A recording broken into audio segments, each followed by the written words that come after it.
Ezingo gara. 6 eta 5 ditugu. Eta gaur irailak 2, ezoiko osoko bilkura deitu dugu. Ezoiko udalbatzaren osoko bilkura deitu dugu. Gai nagusi bat badugulako. Hain zuzen ere, plan orokorraren aurrerapena. Gaurko gai guztiek horrekin dute zerikusia, eta atzo bozeramale bileran adostu genuen bezala, egingo duguna da, lehenengo puntua berri ematea da enez azalpena eta interbentzioak, gero bigarren puntuan plan orokorraren aurrerapena jendaurrean jartzeko, onartzeko proposamena, hor aurkezpen bat egingo dugu, gero interbentzioak, erreplikak, eta bozketari ekingo diogu. Eta hurrengo puntuetan, interbentzioak, eta bozketa izango dugu. Hurrengo puntuetan, horrelaxe egiteko asmotan gera. Beraz, beste aipamenik gabe, hasingo dugu gaurko saio hau. Eta gaurko saio honetan, lehenengo puntua da, udalerria batzordetik etorriak dire puntu guztiak, gai guztiak noski, udal arkitekto Andrearen 2021ko uztailaren 5ko 222-2021 zenbakiko txostenaren berri ematea Hondarribiko antolamenduko plan orokorraren hizkuntza azterketaren irismenari buruzkoa dena. Eta hain zuzen ere da, planeamenduko tresnak onartzen edo lantzen direnean, hobeto esan, onartu ez, lantzen direnean, jasota dago gure legedian hizkuntza eraginari buruzko txostena egin behar dela. Eta txosten hori egiteko noski lehenengo eskatu egin behar da, eta hori adierazi nahi da puntu honen bidez. Hizkuntza azterketaren irismen hori zehazteko, beharrezkoa da, aztertzea plan edo proiektu horrek eraginik izango duen kasuan kasuko udalerriko edo eremuko euskararen erabileran, eta horretarako hainbat adierazle aztertzen dire. Hizkuntza politikarako, kultura eta hizkuntza politika saileko aplikazio batean oinarritzen da, jaso dugu dokumentazioan informazio hori, eta horren ondorioz, proposatzen dena da, hizkuntza inpaktuko azterlana egitea beharrezkoa dela. Zalantzarik ez da, plan orokor batek izan dezaken eragina udalerri baten bizitzan oso handia dela, eta garbi dago, hizkuntzaren alderditik ere hori aztertu behar dela. Ordan berez lehenengo puntu honetan, horren berri ematea egin behar da, udalbatzari argibide hauek eman bertzaizkio, eta hortik aurrera hasiko da noski lanketa. Txosten horren lanketa, eta beraz plan orokor osoaren lanketaren barneko beste txosten bat izango da. Aurreko udalerri batzordean aipatu genuen, saiatuko ginela informazio gehigarria eskuratzen, eta gaurkoan ez daukat informazio gehigarri hori ekartzeko modurik, eta zentzu horretan ez diat eskuratu eta hori esan behar dut. Ez daukadala eskainitako dokumentazioaz gain beste dokumentaziorik, nion pentsatzen dut izango dugula era aurrera xeago horren berri emateko. Orduan, hau esan da, hitzartu nahi baldin bada, oraintxe da zuen horretarako txanda. Bai? Hau txanditzetik?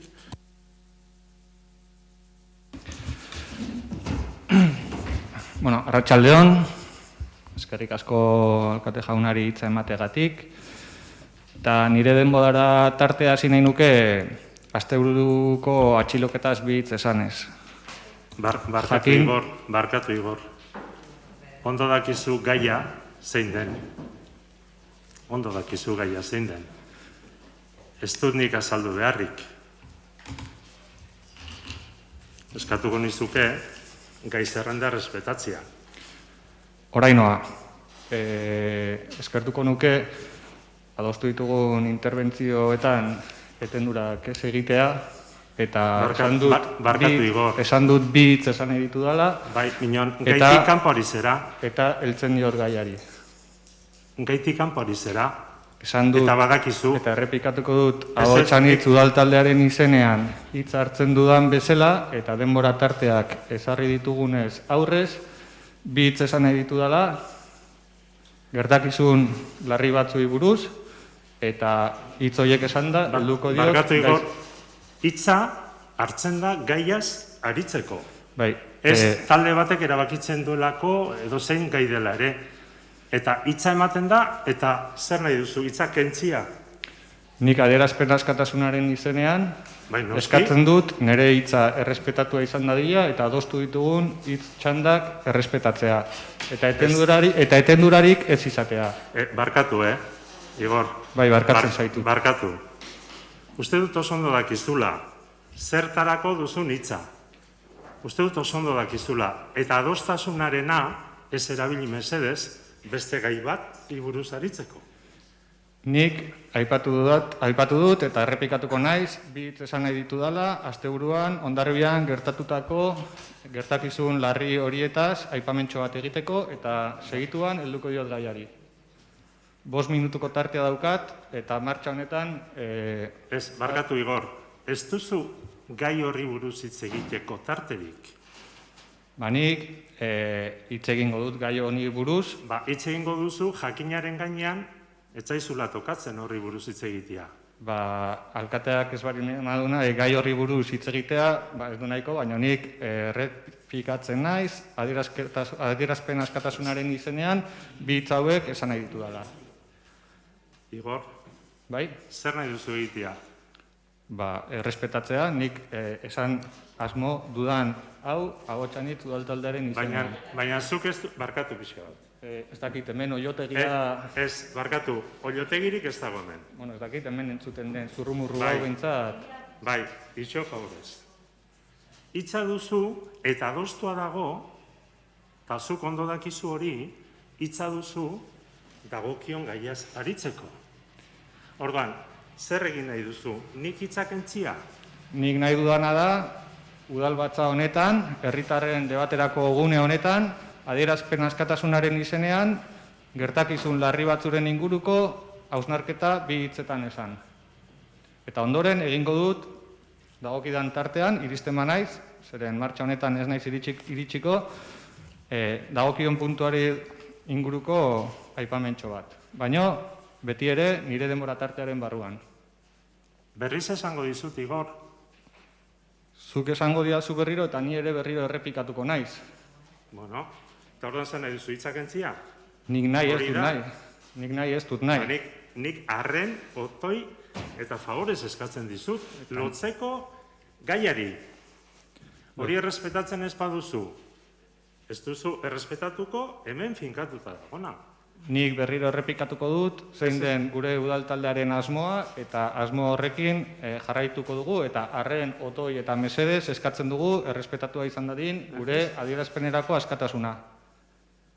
Adierazpen askatasunari buruz eztabaidan hasi behar dugu? Behar da. Udalbatza honetan, orduan zertarako ingenun atzo bilera? Zertarako finkatu genitun denborak eta gaiak? Esango didazu?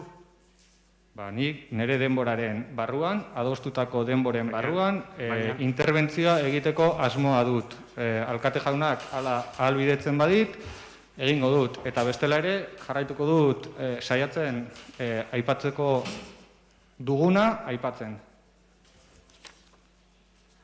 Nik uste dut, eten bat egin behar dugula udalbatzan. Eten bat egitea eskatuko dut.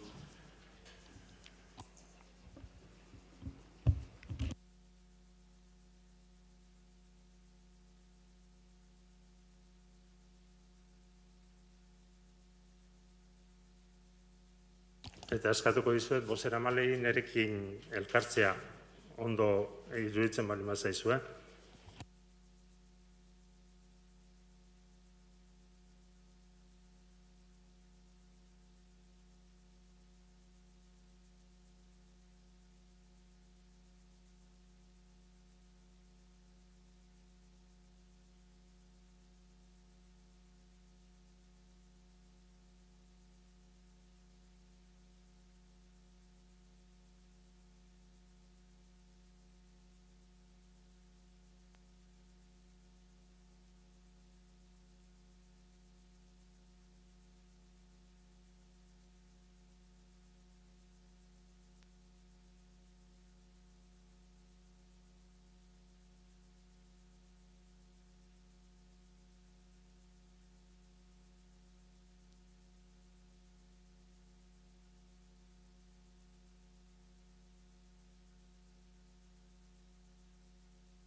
buruzkoa dena.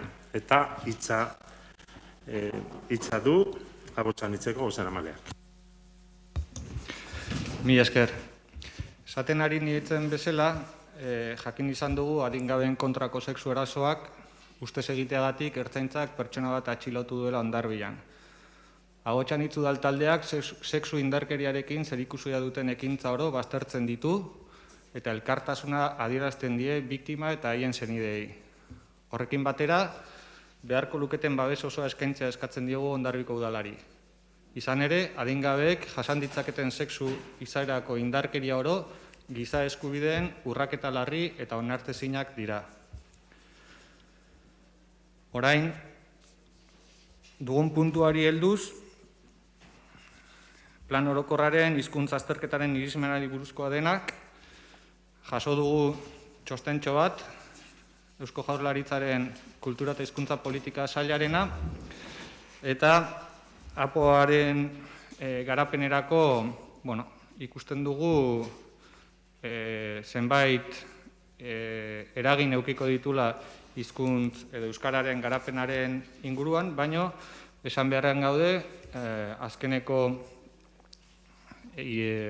batzordean aipatu genuen bezala, hemen jasotzen diren datuak ez ditugula ulertzen eta sakontasun gehiago beharra dugula datu hauek ulertu eta interpretatzeko. Lehen alkate jaunak aipatu du batzorde horretan esan iritsiko zitzaigula informazio gehiago eta gaurko egunean ez da iritsi. Baina bai, adierazi nahi dugu bertan jasotzen diren indize batzuk nolabaiteko kezka eragiten digutela. Adibidez, euskararen proiekzio indizea -3,34koa izateak eta bilakaeraren indizea ere negatiboa 1,34ean izateak kezkatzen gaitu, naiz eta ez dakigun zehazki zer esan nahi duen. Txostenak garapena behar du, informazioa behar dugu guztiok, eta sakontasun hori eskertuko nuke lehenbailen helaraztea, baina bai, nolabaiteko kezka adierazi nahi dugu, proiekzio indizea eta bilakaera indizea Hondarribian euskararen ikuspegitik negatiboak diren heinean. Hori aipatuta, hiri antolamendurako plan orokorrak dudarik gabe, uste dugu jorratu beharko lukeela gai hau, eta ondorengo puntuan ikusiko dugu gai hori buruz ere jardungo garela. Mila esker. Bai, udal idazkariari eskatuko nioke gaiarekin zer ikusia izan duen hitzalditxoa ez jasotzeak da. Beste interbentziorik? Bai.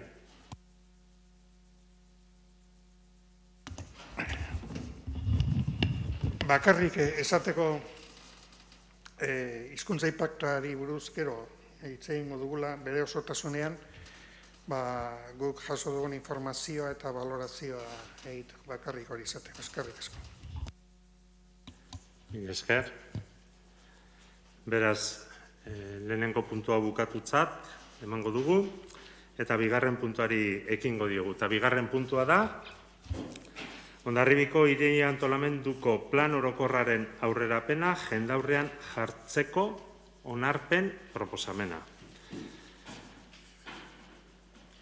Finkatua dugun bezala, aurkezpena egingo da 15 minutukoa, nik egingo dut aurkezpena, eta gero interbentzioak egingo ditugu udal talde guztiok. Gure buruari 21 minutuko aldia finkatua diogu, eta gero erreplikak egiteko 5. Eta gero bozketa. Egia da, ia ordu beteko atzerapenarekin goazela, eta ez dakit alegin berezia uste dut egin beharko genukela gure jardunak eta pixka bat egokitzeko. Gaurkoan dugu, beraz, hiri antolamenduko plan orokorraren aurrerapena jendaurrean jartzeko proposamena. Zer da aurrerapen hori? Eta aurrerapena da eta gaia lantzen ari garenok ezagutzen dugun moduan aurrerapen hori da, noski, antolamenduaren irizpideak, helburuak, alternatibak eta proposamen orokorrak zehazten dituen aurretiazko dokumentua. Bere helburua orientatzea da, edo oinarri gisa erabiltzea plan orokor berriaren proiektua egiteko. Eta iradokizunak eta alternatibak aurkezten ditu, eta ez behin betiko erabakiak. Eta horiek, Hondarribiko herritarren eta esku hartzen duten gainerako eragileen ekarpenak jasotzeko egingo da.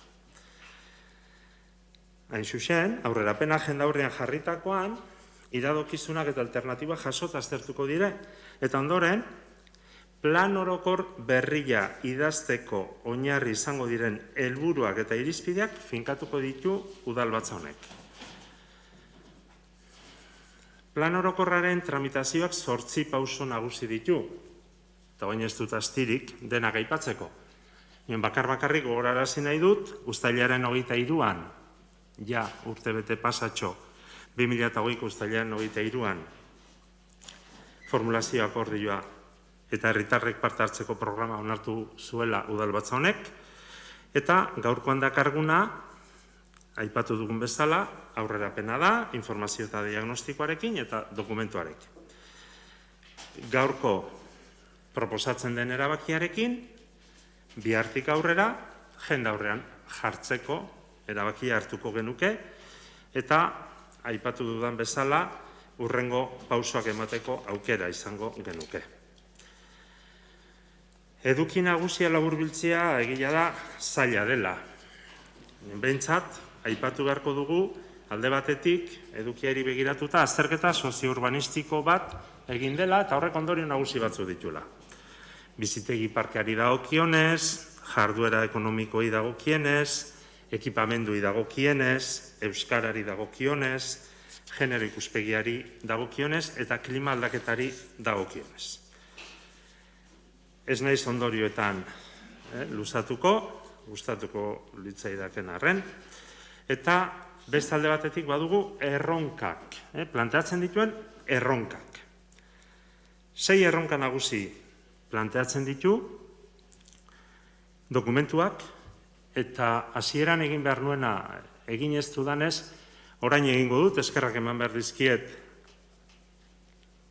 lan eta azterketa honetan aritu diren bai Lorea Zangitu gure udal arkitektuari eta arduradun nagusiari, eta bai Hirigintza departamentu guztiari. Planteatu dizkigute 6 erronka nagusi. Bata da, erdi eta goi mailako oinarri duten bizitegien espezializazioa. Eta horren ondorioz, gainerako biztanlek hirian finkatzeko zailtzen duena. Hirian finkatzea zailtzen duena. Bai salerosketarako bizitegi parkean, bai alokairuko etxe bizitza eskaintzan, ia ez dago alokairuko etxe bizitzarik, eta fenomeno berrien lehiaren eraginpean dago, ala nola erabilera turistikoko etxe bizitzen eraginpean. Bigarren erronka, dentsitate txikiaren ondoriozko hiri sakabanatzea. Hiri zatiketaren edo sakabanaketaren ondorioz, auzoak hiri periferiako landa lur zailerantz edatzen dira.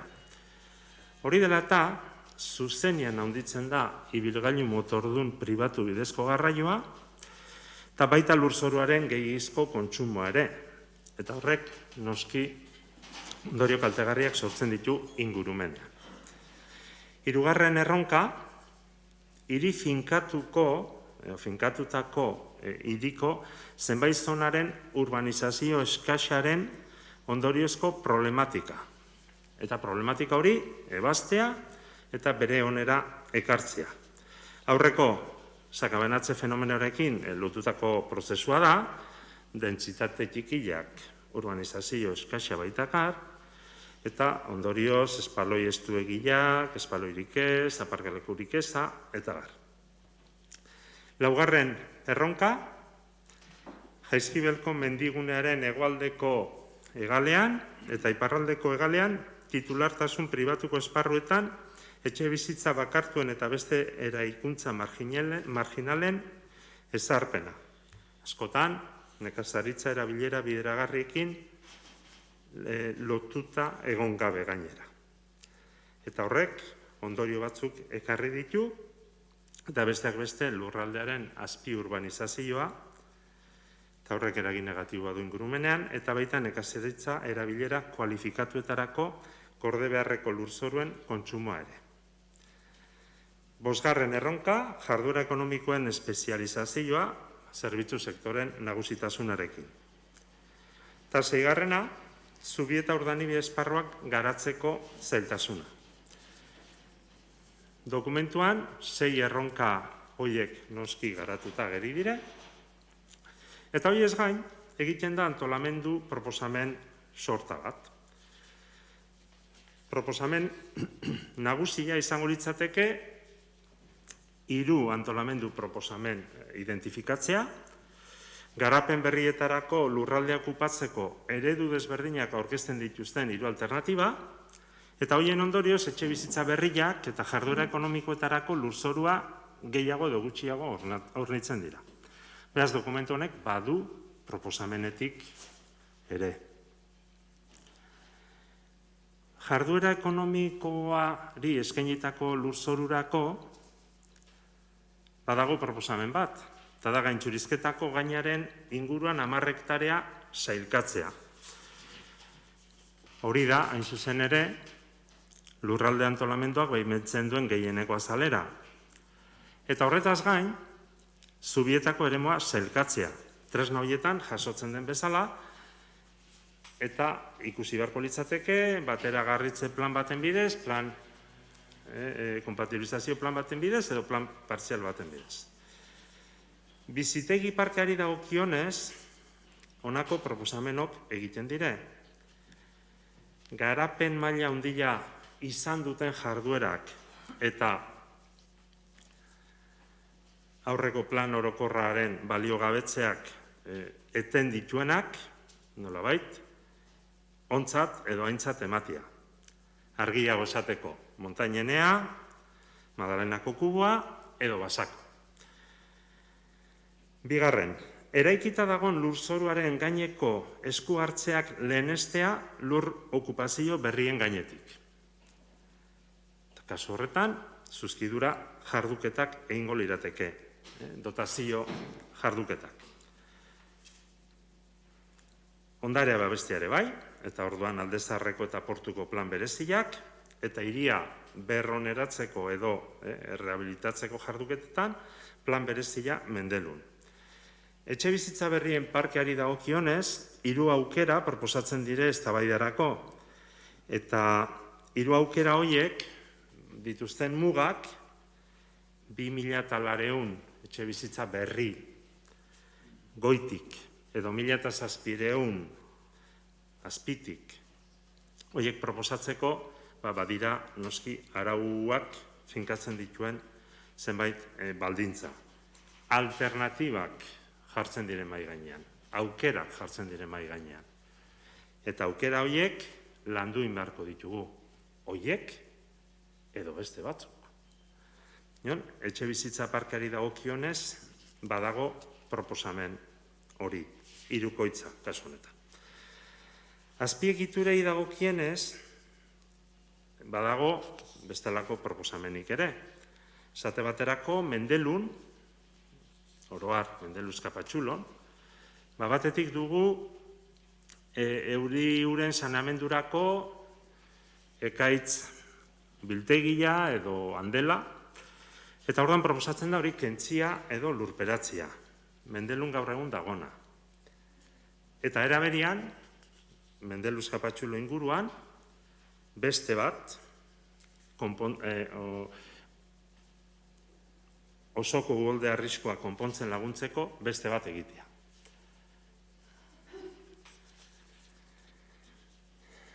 Hornidura biltegi berria Guadalupe inguruan, eta ari gera uraz, eta Akartegiko garbigunea Txiplau ingurura leku aldatzea.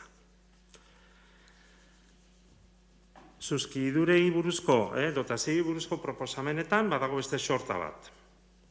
Bai plaza estali bat, erakusketa areto Aldezarrean, Aire Zabaleko agertokia San Felipe Baluartean, Kasino Zaharraren inguruan, Txandakako aparkalekuak, zuzkidura bizitokiak edo babes publikoko etxe bizitzak Laberrederren, kirol ekipamentua Tudelenea botikan, eta Zubietan edo Karmeldarretan zehaztu beharreko ekipamentuak, eta horren jolastoki Estalia Karmeldarretan.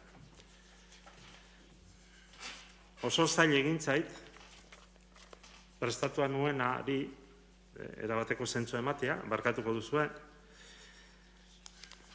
ni ustez prestatua neukan. 15 minutuko denbora jarria genion gure buruari eta iruditzen zait ia 11 minuturekin utzi beharko dugula gaurkoz. Eta orduan orain, ondo iduritzen bali mazaizue, egingo duguna da, udal talde bakoitzaren izenean, gure interbentzioak antolatu. Antolatu ditugu, handitik txikira. Eta beraz, alde horretatik, EAJ, Botxanitz, PSE eta EH Bildu ordena horretan, hariko gara. Taitzarekin nik jarraituko dut. Barkatu. Eta aipatu dugun bezala, gure buruari epe hori jarri diogu lehendikan. Guk ze balorazio egiten dugu aurkeztu zaigun dokumentuari buruz. Balorazio positiboa egiten dugu. Gure iritzia da aurrerapen hau jendaurrean jartzeko modukoa dela. 3 puntu nagusi hartuko ditut nire jardunerako. Eta lehenengoa, izango da, gure ustez, badirela aski arrazoi, gaur, irailak 2, udalbatzara gai hau ekartzeko. Funtsezko arrazoia, hondarbilak premiazkoa du plan orokorra eta bere tramitazio guztia. Denak jakinaren gainean gaude, egoera berezian gelditu zela Hondarbila planamenduari dagokionez 2017ko plan orokorra baliogabetu zenetik. Jakinaren gainean gaude denok, eragin handiak izan duela, eta batez ere planamendu tresna berria premiazkoa dugula, hainbat ekimen abian jarri, eta martxan ziren hainbat ekimen ahal bezain laster bideratzeko. Eta jakinaren gainean gaude, herritar askorengan eragin handi eta zuzena izan duela.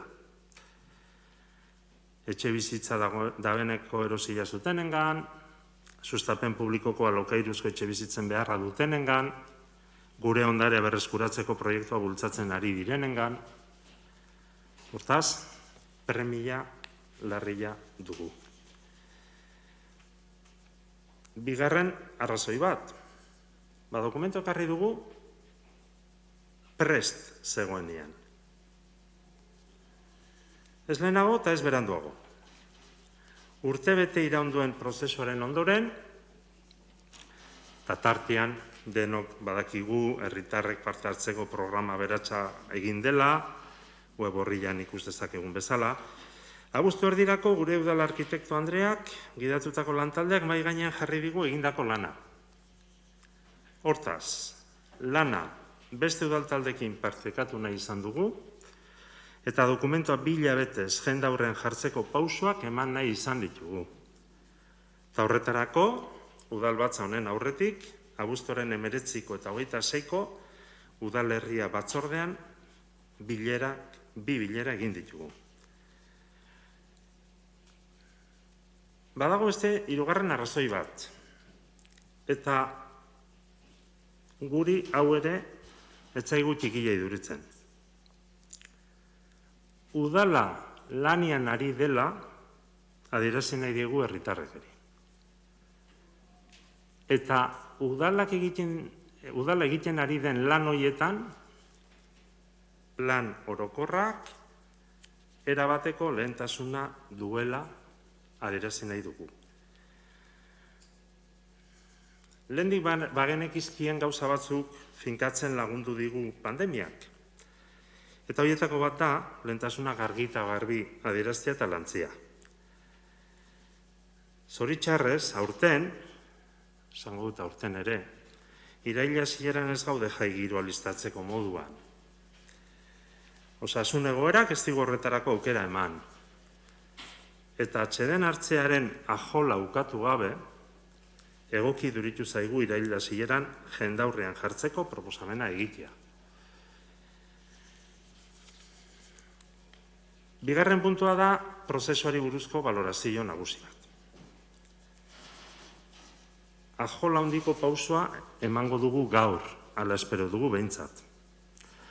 Badugu orain denok eskuartean elkarrizketarako eta lankidetzarako ezinbesteko tresna zehatza. Hemendik aurrera, proposamenak aztertzeko, adostasunak bilatzeko eta desadostasunak kudeatzeko aukera izango dugu. Gaurko pausoaren ondoren, lehen aipatu dudan bezala, jendaurrean jarriko dugu bilabetez, eta lanketa horren ondotik irizpideak eta helburuak zehazteko unea etorriko da, eta akoaren hasierako onespenerako dokumentua. Horixe izango da momentua, erabaki zehatzak proposatzeko. Guk eginkizun hau, herritarrekin eta beste udal taldekin landu nahi dugu. Eta beti ere honako printzipio nagusiari jarraituz. 2021ko apirilaren 15ean, Hondarribiko udalbatzaren ezohiko bilkuran, udalbatza honek, honako erabaki hau hartu zuen, hau batez. Hiri antolamenduko plan orokor berriaren idazketak kontuan hartu behar ditu, egoera berria, arau berria, herritarren partartzia, gomendio teknikoak eta erabaki politikoak, eta etorkizunera begirako ikuspegi holistikoarekin ezarri behar ditu irizpideak eta helburuak. Arau berriak, hirigintza plangintza modernoa, jasangarria, atsegina eta zuzena definitu beharko du. Herritarrekin, lehen aipamen txiki bat egin dut, dabeneko egin dugu parte hartzeko programaren lehenengo fasea. Hainbat jarduera, bilera eta elkarrizketa antolatu ditugu eta gure eskuetan ditugu emaitzok udal talde guztiok. Gaur, onartzera ekartzen den proposamenaren biharamunetik, herritarren parte hartzeko programaren bigarren faseari ekingo diogu. Jendaurreko erakusketa irekiko dugu. 2 hilabete izango dire, herritarrek Arma plazan izango den erakusketa ezagutzeko, aztertzeko, kontsultak egiteko eta proposamenak egiteko. Saio bereziak antolatuko dira horretarako eta egiten diren proposamen horiei erantzun egingo zaie fase hori bukatutakoan. Aipatu dut beste udal taldeekin ere landu nahi dugula. Hurrengo pausua. Asmo horretan gaude. Eta erakusketak irauten duen bitartean, 4 udal taldeok zenbait saio monografiko elkarrekin egitea proposatzen dizuegu. Saioiek izango lirateke aurrerapenean ageri diren gai nagusi buruzko aukerak aztertu eta posizioak finkatzeko. Saioien emaitzak ezin ditugu aldez aurretik finkatu. Baina gure eskuak zabalik daude lankidetzan sakontzeko. Urri azaroak izan daitezke egokiak horretarako gure ustez. Bigarren puntu hau bukatzeko, azken ondorio nagusi bat aipatu nahi nuke. Aldez aurretik finkatua dugun bide horriaren arabera, apoa martxan dela frogatzen ari gera gaur, eta aurrera begira jartzen gaitu gaurko egunak. Eta gure azalpenaren 3. puntua, hau luzexo izango da, azkenekoa da, aurrerapen dokumentuaren edukiari buruzko ohar batzuk egin nahi ditugu. Luzeagoak izan daitezke. Motzagoak zaila. Lehenengoa, bat gatoz identifikatutako erronken zerrendarekin. lehen irakurri egin dut eta ez dut berriz irakurriko. Ez dire gaurkoak bakarrik. Aurreko plangintzan ere agiri ziren oro har. Eta gehiago ere izan daitezkela ezin dugu ukatu. Denak ez direla maila berekoak, ere ezin dugu ukatu. Baina dokumentuan jasotakoak ondo identifikatuta daudelakoan gaude. Eta gainera egunero udalbizitzan lantzeko aukera asko izaten ditugula ere esan nahi genuke. Bigarren, antolamendurako proposamenetik zenbait nabarmendu nahiko genuke. Bat gatoz, etxe bizitza parkearen proposamenaren lerro nagusiekin. Eta oso interesgarritzat jotzen dugu, bereziki, hirigunetik hurbilen diren landa eremu batzuk kalifikatzeak, udalari sustapen publikoari ekiteko emango dizkion aukerak izatea. Eta horretan, beste gai askotan bezala, oreka bilatu beharko dugu, landa eremua sustatu eta etxe bizitzak berriak eraikitzea eskaintzarekin. Eta prest gaude gai horretan sakontzeko. Bat gatoz hortaz, honako hauekin. Montañenea, Madalenako Kuboa eta Basako erekin.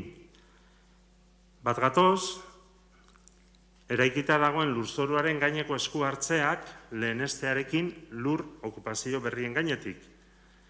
Lehen aipatu dugu, adibidez, zuzkidura jarduketetarako. Azalpena egintzitzaigunean, badago proposamen bat, adibidez, 274 etxe bizitza egitearena, hirigunean, dentsitatearen lanketan. Bat gatoz, ondarea babesteko, Baldezarreko eta Portuko plan bereziak egitearekin. Eta hiria berroneratzeko jarduketetan, nola ez, Mendeluko plan bereziarekin ere bai. Etxe bizitza berrien parkeari dagokionez, 3 aukera proposatzen direla aipatu dut lehen. Eta gaian sakontzeko, 3 aukera horiek proposamen egokiak direla iduritu zaizkigu. Lehen aipatu dudan bezala, eta eskaini dudan bezala, prest gaude beste udaltaldeekin, eztabaidatzeko, laugarren bat egin behar balin bada egiteko, eta baita ere, hiriak zenbat hasi behar duen datozen 15 urtetan ere elkarrekin lantzeko. Jarduera ekonomikoei buruz, hartzia eta Karmeldarre garapenarekin uztartzia oso interesgarria iruditu zaigu. Erronken atalean jaso den bezala, Zubieta Urdanibia garatzeak zailtasuna garmenak izan ditu, begien bistakoa da. Horregatik, beharrezko ikusten dugu Zubieta eremua beste modu batean aztertzea. Gainera, Irungo eremuetarako beste asmo batzuen berri jaso dugunez, gaiari modu berrian heltzia ezinbesteko ikusten dugu. Eta beste administrazioekin arakatzeko prest gaudela ere adierazi nahi dugu.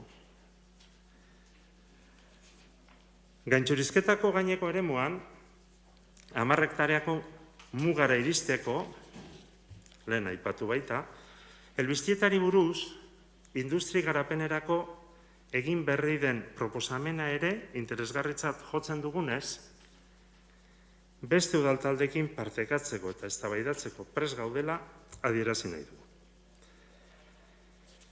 Ekipamendui buruz, esan nahi dugu, jasotakoak egokitzat jotzen ditugula.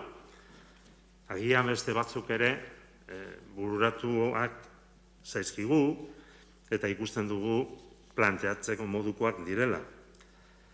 Egia da, hauetako batzuk behintzat ezinbestekotzat ere jotzen ditugula. Eta horren egokitasuna argi dugula. Esate baterako, garbigunea dagon lekutik kendu eta txiplau ingurura eramatia egoki ikusten dugu. Mendeluko ekaitz biltegiari buruz edo handelari buruzko proposamena ere egoki ikusten dugu. Bentako plazaren prozesuak bere bidea egin bitartean interesgarritzat jotzen dugu erabilera askotarako plaza estaldiaren proposamena aztertzea. Erabilera askotarako, ez erabilera bakarrerako. Eta gainera, mugikortasun plangintzaren ardatzekin bateratzeko aukera izango dugulakoan gaude. Erakusketa aretoa, Alde Zaharreko kultur ekipamenduak osatzeko beharrezkoa dugulakoan gaude. Eta horretan, San Felipe Baluarteko aire zabaleko agertokia Kasino Zaharrekoa, denek elkar ulertzeko. Pandemiaren ondorioz izandako erabilerak indartu duen gune hori, egoki ikusten dugu aire zabaleko agertoki modura planteatzea. Baita txandakako aparkalekuak, zuzkidora bizitokiak edo babes publikoko etxe bizitza Labrederren, kirol ekipamendua Tudelenea botikan, Zubietan edo Karmeldarretan zehaztu beharko lirateken ekipamenduak, Zubietak izan dezaken garapenaren arabera izango litzateke hori. Eta aurren jolastoki estalia, aipatzen da Karmeldarretan, ikusten dugu egin litekela. Beste leku batzutan ere. Beraz, gure aldetik, lehen aipatu dudan bezala, egindako lana eskertu behar dugu, alde batetik, bestetik ikusten dugu elkarrekin egin beharreko lanketarako badugula tresna, baditugula proposamenak eta badugula borondatia. Aipatu dizuet zehazki guk ikusten dugu hurrengo fasean erakusketa, jendaurreko erakusketa egiten den bitarte horretan, egokia izango litzatekela, beste udal taldeekin batera, horko gaitegia aztertu eta ageri diren alternatibak edo sortu daitezken berriak elkarrekin aztertzea. Zer nahiko genuke guk? Lanketa horretatik proposamen adostu asko ateratzea, desadostasuna dagon kasuetan desadostasun hori kudeatzeko gai izatea, eta nolabait esateko hurrengo pausoak emateko oinarri sendoagoak izatea. Eta horixe da, gure taldetik, honi buruz, egin behar genuen balorazioa. Bestei eskatu dizuet denbora pixka bat murriztea, uste dut 16 minutu territan ibili naizela eta 20 minutu haietatik. Beraz, orduan orain, agotxan itzen txanda izango da. Bai, denboraren gaiarekin, nola aurrez landuta geneukan, ni ere bizkor xamarri biltzen saiatuko naiz, baina aurrez prestatutako azaltzea gustatuko litzaidake. Gaur, Hondarribiko hirigintza antolamendurako plan orokorraren aurrekaria dugu aztergai, eta lehenik eta behin prozedurari begiratu nahi diogu. Irailaren 2an, udaran, eta ezoiko udalbatza batean. Ezoikoa zentzu guztietan. Deialdia egiteko moduarengatik, baita egiten den garaiagatik ere, oporraldian, eta herriko jai edo ez jaien bezperan. PNV-ren udal gobernuaren norabide ezaren beste adierazle bat. Norabide gabe gobernantzen zabiltzate. Alde Zaharreko plan berezia izan zen udara hasieran aztergaien artean zegoena, baina norbaiten armairuan geratu da gordeta. Aldiz, orain, abuztuaren 2. APOaren aurrerakina atera duzuen mahai gainera. Hau guztia, eztabaidarako denborari gabe. Udal taldeen arteko eztabaida jorratu gabe. Aurkezturiko dokumentu guztia behar bezala aztertzeko denborarik gabe. Udan eta ezoikotasunean.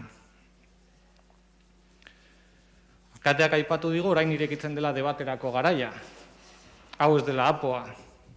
Baina ez dugu tarterik eduki ere herritarrei helarazi behar zitzaien dokumentazioaren egokitasuna baloratzeko. Gauzak ezin dira horrela egin, are gutxiago alde bakarrekotasunez. Ahotsan hitz udal taldeak dokumentazio hau guztia abuztuaren 17an jaso zuen. Hemen daukagun hau eta hor daukagun beste txostenak. 2 egun geroago aurkezpen teknikoa izan genuen, baina dokumentazioa begiratzeko tarterik gabe. Astebete beranduago, abuztuaren 26an, udalerri batzordean aztergai izan genuen. Baina bertan aipatu genuen, oraindik ere aurkeztutako dokumentazio guztia azaletik ere irakurtzeko zailtasunak genituela. Azkenik, astebete geroago, gaurko egunez, irailaren 2an, onarpenerako proposamena egin du alkate jaunak. Txomin, denbora eskatu dugu. Udalbatzan onarpenera ekartzen dena aztertu ahal izateko. Babesa eskatu dugu, anparoa, eta ez aktan jaso zen bezala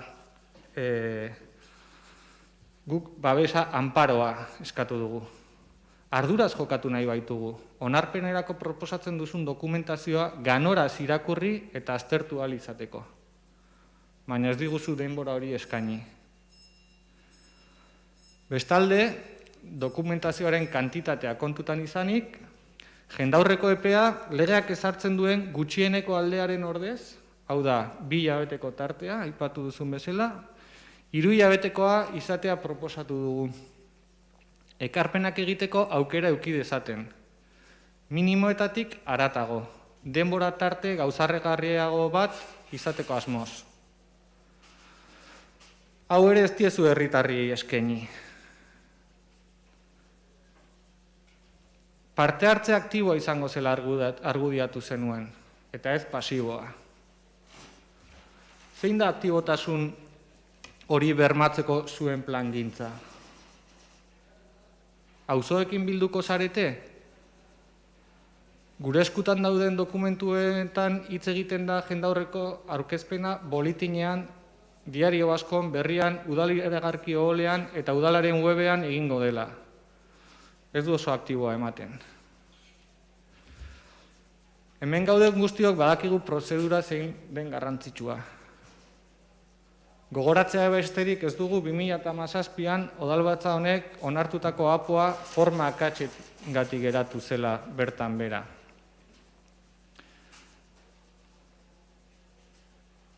Hautsok ekarriko dituzte etorkizuneko loiak da gure galdera. Formak alde batera utzita, aurrerakinaren proposamenaren inguruan hausnarketa batzuk egin nahi genituzke. Mahai gainean dugun dokumentazio guzti honen gainbegiratua eginik, edo honi gainbegiratua eginik, eta emandako azalpenetatik ulertzen dugu gaur hemen hirigintza planeamendurako debatearen hasiera urratsa ematera goazela. Etorkizuneko hiria nolakoa izango den aztertuko duen debatea. Ahotsan hitz udal taldea prestutasunez azaldu da beti edonolako debaterako. Baita 11 proposamen mahai gainean jartzeko ere. Eta orain arte egindakoaren moduekin ados ez bagaude ere, berriro agertu nahi dugu gure prestutasuna debate horretan parte hartze aktiboa izateko. Eta horretarako oinarri sendoak ditugu. Oso argi baitugu zein nolako hiri-antolamendu politika egin nahi dugun. Eta politika aipatzen dut izkilarriz. Hondarribiko herritarren interesek defendatuko dituena, alde batetik. Bestelako interes ekonomikoen gainetik herritarren defentsa eta interesak defendatuko dituena. Hondarribian bizi nahi duten herritarrei bertan bizitzeko aukera eskainiko dien hiria nahi dugu. Hondarribian lan egiteko aukera emango duena. Hondarribian pertsonak formatzeko eta bizi garapena egiteko aukera eskainiko duena. Ingurumenaren ikuspegetik jasangarria izango den hiri eredua izatea nahi dugu. Naturguneei lehentasuna emango dien eremua izatea bilatuz, klima aldaketaren arriskuei aurre egingo dien erraminta izanez, eta atalerrekako araztegiaren eraginko txakorrei erantzungo diena.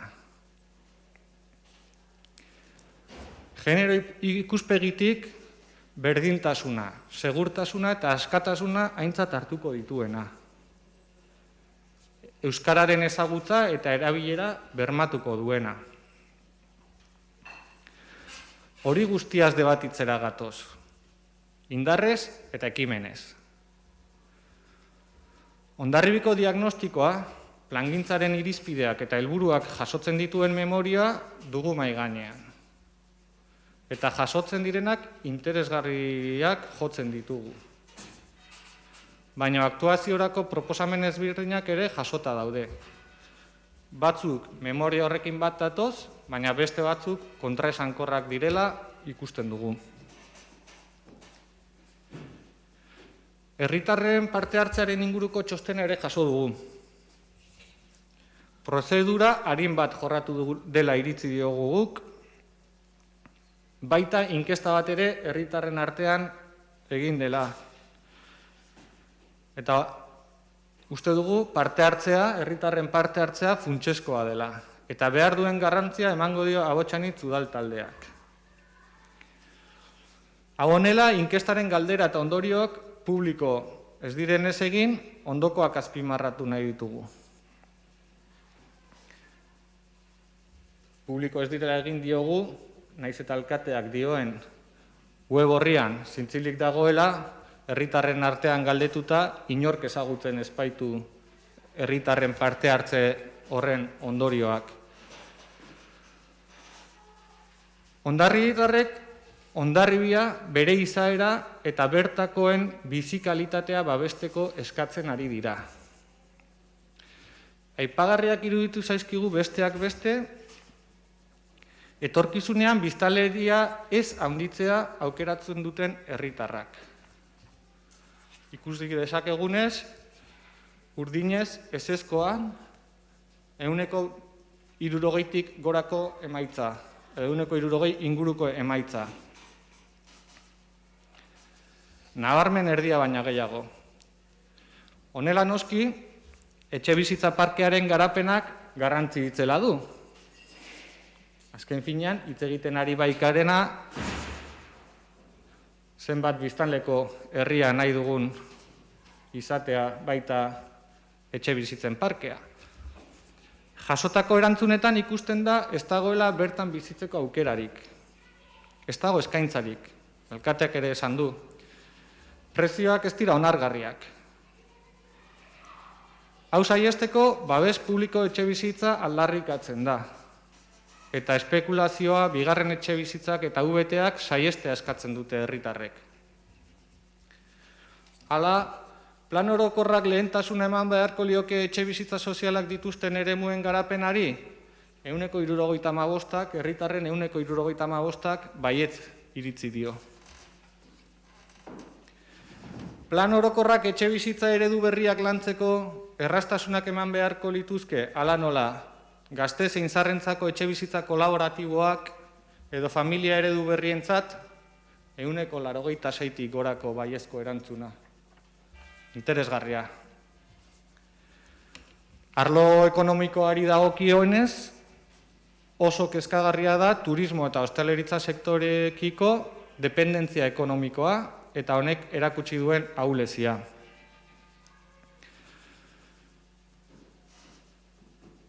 Erdiak baina gehiago, erantzun duten oski, hostalaritza eta turismo espezializatuko jarduerak ez dituztela handitzerik nahi. Eta horrekin apurtzeko ere, beste erantzun batzu so eginez, ikusten ditugu zeintzuk diren herritarren nahiak eta beharrak. Nekazaritza, aberazkuntza eta arrantza handitu beharko genituzke, 175ak baietz iritzi dio. Industria eskutxatzailea edo ikerketa eta garapenerakoa handitu beharko genituzke, 187 baiezkoa dio. Hostalaritza eta turismo espezializatutako jarduerak handitu beharko genituzke, 160 ezezkoa. Lehen aipatu dudan beste puntu bat, ingurumenaren inguruan. Eta guk bertan kokatzen dugu Zaldunborda eremuan planteatutakoa. Herritarrek erabat arbuiatzen dituzte horrelako aktibitateak. Eta ez dute arbuiatzen ihardueragatik beragatik. Baizik eta merkataritza egunean eta ondorioz udalerriaren nortasun ezaugarrietan izango lituzkeen ondoriengatik baizik. Baina galdera irekiko arrazoi banan erreparatzen badiegu, honela banatzen da herritarren iritzia. Korridore ekologiko bezala ustea eta mantentzea nahi du portzentai handi batek.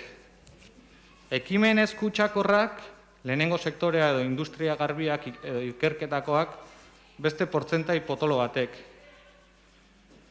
Auletarekin zerikusia ez duten beste ekimenak, bulegoak, teknologi parkeak eta bar, beste koska potolo batek. Eta azkenik baitare erantzun dute herritar gutxi batzuk auletarekin jarraitzea lehen esten dutela. Emaitza hau guztiak aztertuta argi daukagu herritarrek babesa eskatzen ari gaituztela. Gure izaera babesteko, ingurunea babesteko, bertako merkataritza babesteko, bertako gazte eta adinduak babesteko ere. Zeinen arduratsuak diren gure herritarrak? Izango algaragintariak beraien pareko egoteko, edo beraien pare egoteko gai. Ahotsanitz udaltaldearen hildoak eta dinamikak definitu ditut orain arte. Parte hartzearen ondorioekin bateragarriak direla guztiz iritzi diogu. Politika egiteko prest gaude beraz. Hitz egin dezagun, ekarpenak egin ditzagun, kezkak mahai gaineratu ditzagun, eta guzti horien ondorioei erantzun diezaiogun. Eta utzi alde bakarrekotasunak albo batera. Egin politika, bilatu adostasunak. Eta desadostasunak daudenean, ateak ireki elkarrizketari. Hondarribiaren eta hondarribitarren hobeharrez izango data. Mila esker. Eskerrik asko, Igor. Orduan orain PSren izenean.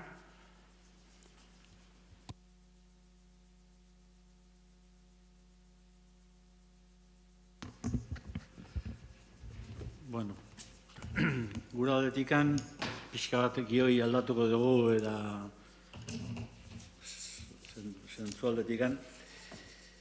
Bueno, nik gure aldetikan gustatu litzateke gaur ez egotea hemen apo berri bat egiten. Baizikan, hala gaude, bere garaian apoari gertatu zitzaiona oain berriro ere berri egitea, ezta. Quiero decir que, de alguna forma, yo creo que en la política, y estos días que de alguna forma me ha tocado hacer algo de confinamiento, unos cuantos días, la política yo creo que es lo importante y el que a veces, bueno, pues facilita, nos marca un poco lo que luego al final hacemos la exposición en los ciudadanos. Hay un libro de Mariana Mazzucato, que de alguna forma lo he estado ojeando, y ella de alguna forma lo que plantea es de que desde la política y con voluntad las cosas se pueden hacer de una forma o de otra. A veces renunciamos a la propia política y de alguna forma decimos que los mercados son los que facilitan. No, yo creo que es la política la que tiene que unirse a los mercados, y en ese sentido nos encontramos con la actuación, en este caso el de los ciudadanos, ante los ciudadanos, un poco la responsabilidad de los concejales, que somos en este caso, de hacer una política en el municipio. Y nos encontramos con unos retos importantes, unos retos en el cual, de alguna forma, tenemos que definir, desde la participación ciudadana, tenemos que definir las posiciones y cuál es el modelo, el tipo, las formas y qué tipo de ciudad amable queremos, qué tipo de ciudad necesitamos, si tenemos que modificar, tenemos que cambiar, los sistemas económicos, el tema tal. Y en ese sentido yo creo que tenemos un reto importante, un reto en el que esperemos y espero que desde la propia política lo podamos hacer y que no de alguna forma dependamos excesivamente de la parte privada, sino que de alguna forma dependamos más de la iniciativa política nuestra desde lo que es en lo público. Dicho esto, bueno, también, que es un poco la parte introductoria, bueno, Chomi, por tu parte has estado diciendo de que, bueno, que se ha hecho las cosas pues como se ha podido, en el momento que se ha podido, etcétera, etcétera. Pero, hombre, en el plan general anterior, el avance se aprobó yo creo que fue un mes de diciembre del 2008. Y el avance se aprobó, sí, en marzo del 2011. Y el primer documento del avance se hizo en diciembre de 2010. Hubo 3 meses enteros de debate desde el documento hasta que se hiciera la aprobación del avance. 3 meses de debate que nos permitió a los ciudadanos, incluso a nosotros mismos, de alguna forma hacer unos planteamientos. Y en este caso hemos tenido solamente 15 días para poder analizar el avance. Se nos dice, no, el avance, bueno, es una iniciativa, está abierto, son diferentes criterios, pero los avances marcan tendencia, querámoslo o no, marcan tendencia.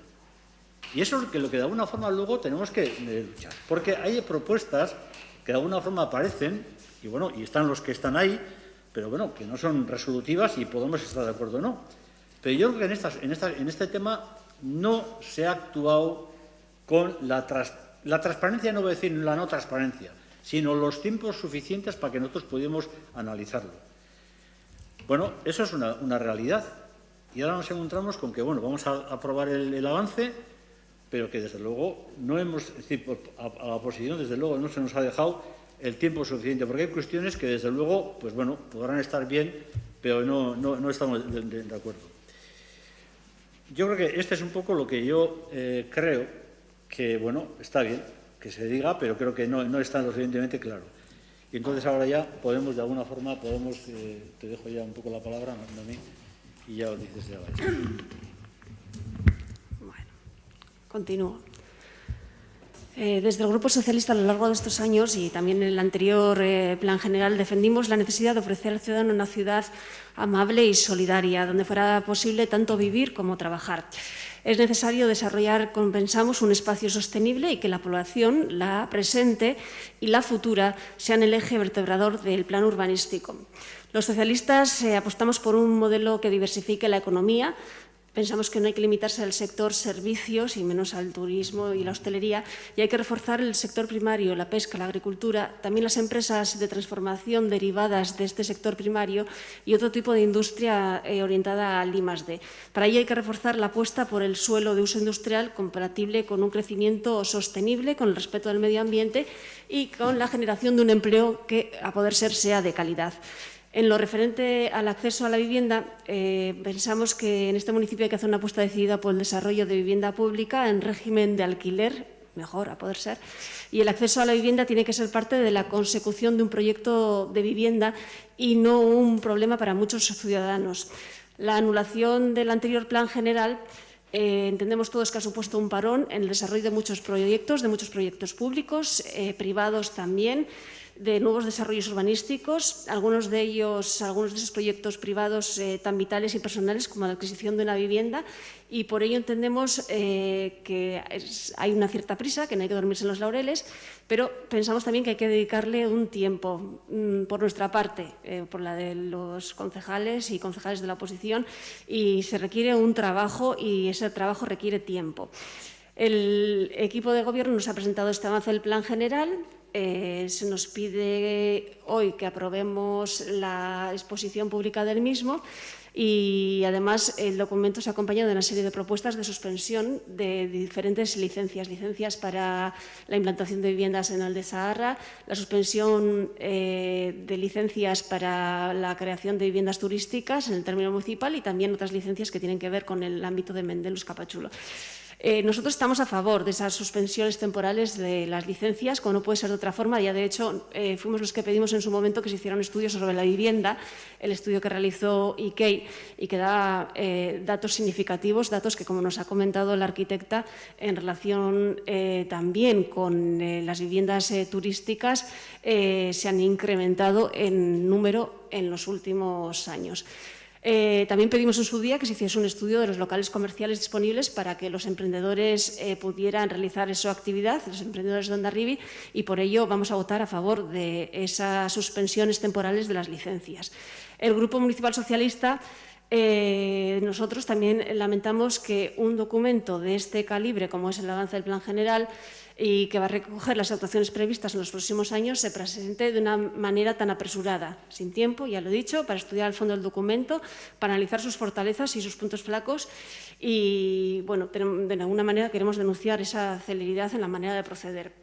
Nos parece que este avance no contempla algunas cuestiones, como por ejemplo la creación de una sociedad de vivienda dedicada a la compra de suelo público, la construcción de vivienda pública, a la creación de espacios de aparcamiento, más cuando hace unos meses el Partido Socialista en este ayuntamiento, por una propuesta que planteó, se aprobó y se acordó modificar los estatutos de Hondarribia-Lantzen para dotar a esta sociedad de esas funciones de sociedad de vivienda.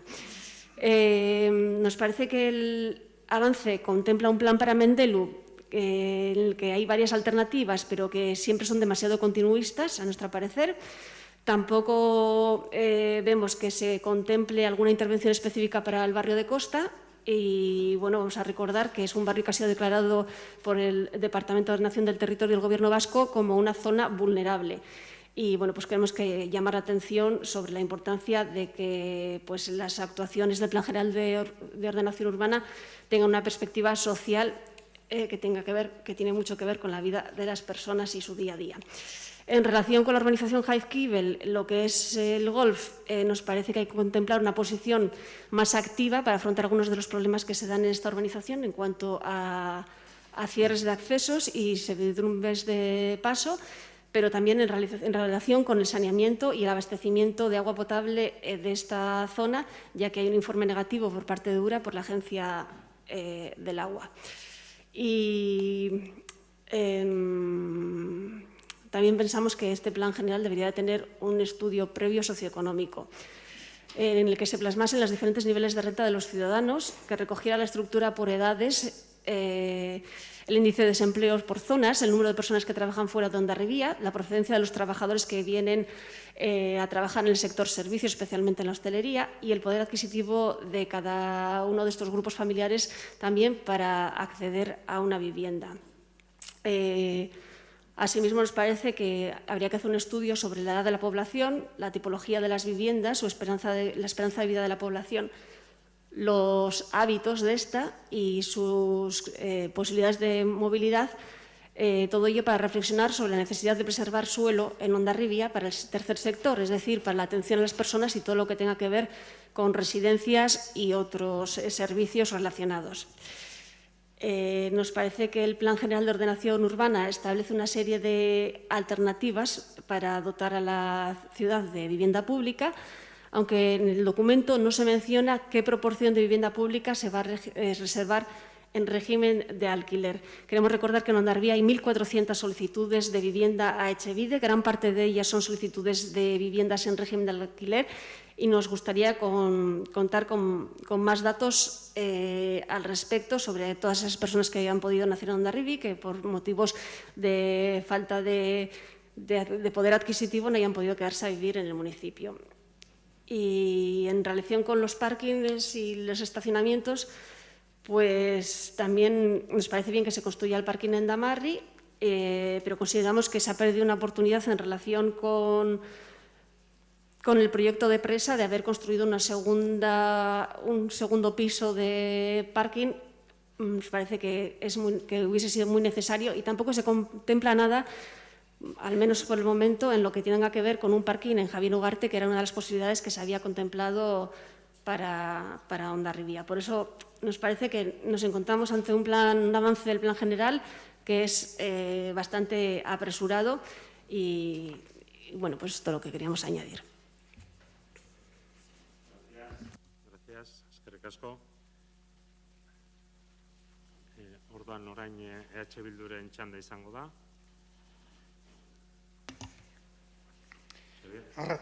Arratsaldeon. Aprobetxatu dute guk udal bulegari eta langile fina dauzkagula eta bilera hauetako aktak egiten dituenari eskatu eta eskartu egiten digu bialtzea materiala. Eta ni bialtzeakoan mezuan, zerbidali eta biali diot apoa Hondarribiko uherretan. Eta agian esan behar japoa, baina japoa belarritara ez du ondo egiten.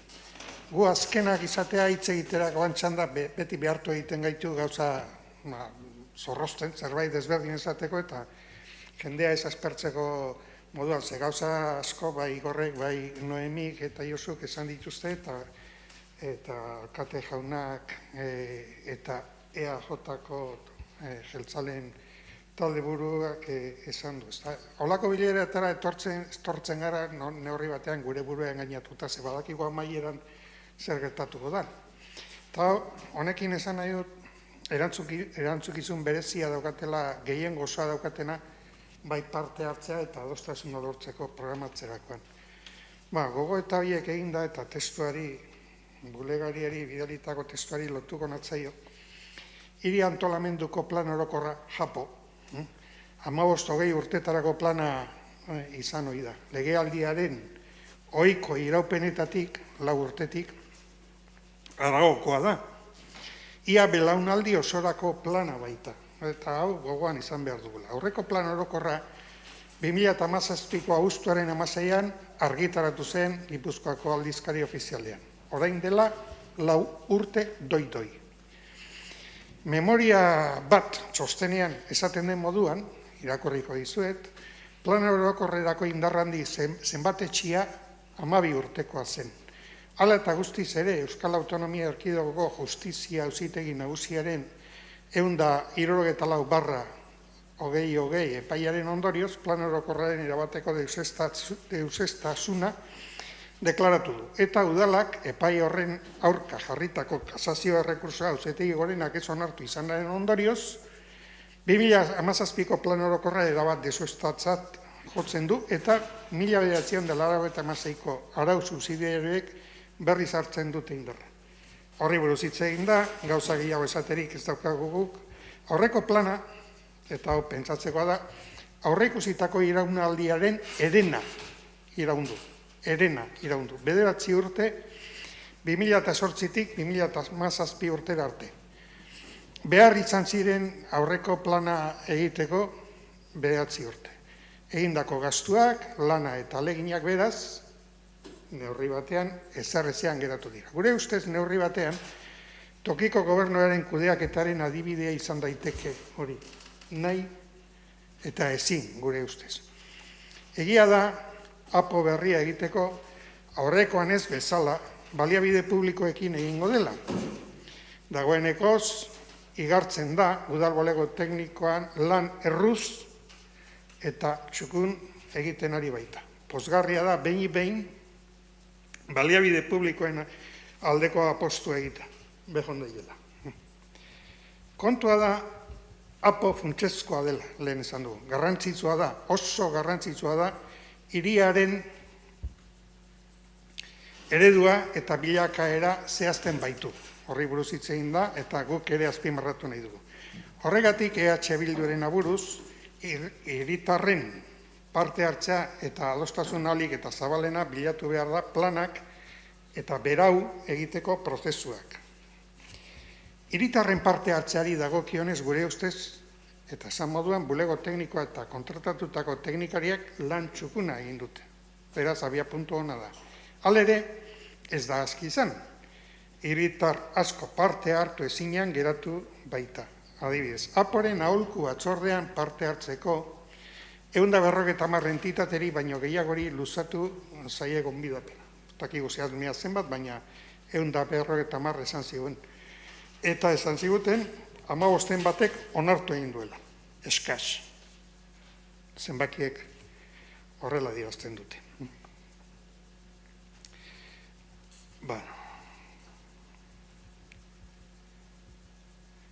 Hiri antolamendu plan orokorraren edo lurralde antolamenduan eskala handiko erabaki espazialak hartzen dira. Ez teknikoak dira, baina horri buruz hitz egin izan da, eta adibide zehatzetan guk nahiago izan dugu zapelaitzen begietatik begiratu apor honi. Bereziki erabileak lurraldean zehar nola banatu eta arautu. Halaber, lurraldea dinamizatzeko edo garatzeko erabakiak hartzen dira. Beraz, erabaki batzuk arautzaileak dira, eta beste batzuk transformatzaileak edo estrategikoak. Plan garrantzitsua da gure eredu ekonomikoarekin lotura zuzenean duelako industrial kokapena aukeratzerakoan esaterako. Era berdinean gure eredu sozialarekin ere lotura zuzena duela. Hirigintzan erabakitzen baita nun eta nola eraiki etxebizitzak eta baita etxebizitza horietatik zenbat izan behar duten babes publikokoak eta nun kokatuko diren. Beste alor batzuk ere aipa daitezke. Mugikortasun eredua, ingurumen eredua, esaterako. Apon bertan, lurrak, lursailak izendatu eta sailkatzen dira. Kalifikazioaren bidez, udalerriko lurzoru erabilera ezberdinen arabera banatzen da. Etxebizitzak, jarduera ekonomikoak, terziarioak, espazio libreak, azpiegiturak, ekipamenduak, komunikazio sistemak, antolamenduko hirigintza planean programazioaren bidez, urbanistikoki eraldatu beharreko zonaldeak hirigintza eremuetan banatzen dira. Urbanizatzeko eta eraikitzeko epe jakin batzuk edukiko dituztenak, hiri areak, sektore urbanizgarriak, gauzatze unitateak, hirigintza eremu horietan banatuko dira lurzoru jabeen arteko eskubideak eta betebeharrak. Ahalik eta modurik ekidistributiboenean. Horren arabera ere, lurzoru jabeek eskubide eta betebehar ezberdinak izango dituzte. Esanak esan, behar bada hiri antolamenduko plan orokorra tokiko administrazioaren araurik garrantzitsuena da. Bertan arautzen da, zenbat etxebizitza berri eta horri buruz hitz egin da, eraiki daitezkeen nun eta zein izaeratakoak. Arautzen da etxebizitza turistikoen kopurua, garraio bideak, azpiegiturak, industriaguneak, natura eremuen kudeak eta kultura, hizkuntza, apo berria egiteak albidetzen dio gure buruari, kasu honetan horrela izan beharko litzateke galdetzea, zertarako nahi dugun aireportua eta nolako arrantzakaia behar dugun. Hondarribiko ondare historiko-artistikoan nola zaindu, gizartearen garapenerako azpiegiturako betzeko proposamenak, garraio publikoak, autobusak, trena eta abar. Hondarribiko hiria gainerako udalerrien antzera guztioi eragiten digu arazo larriak dauzka. Aldaketa klimatikoa aipatu egin da, zahartze demografikoak Noemik aipatu du, genero arrakala eta suspertze sozioekonomikoa bestea beste. Hondarribiak ere bere kokapena eta izaeragatik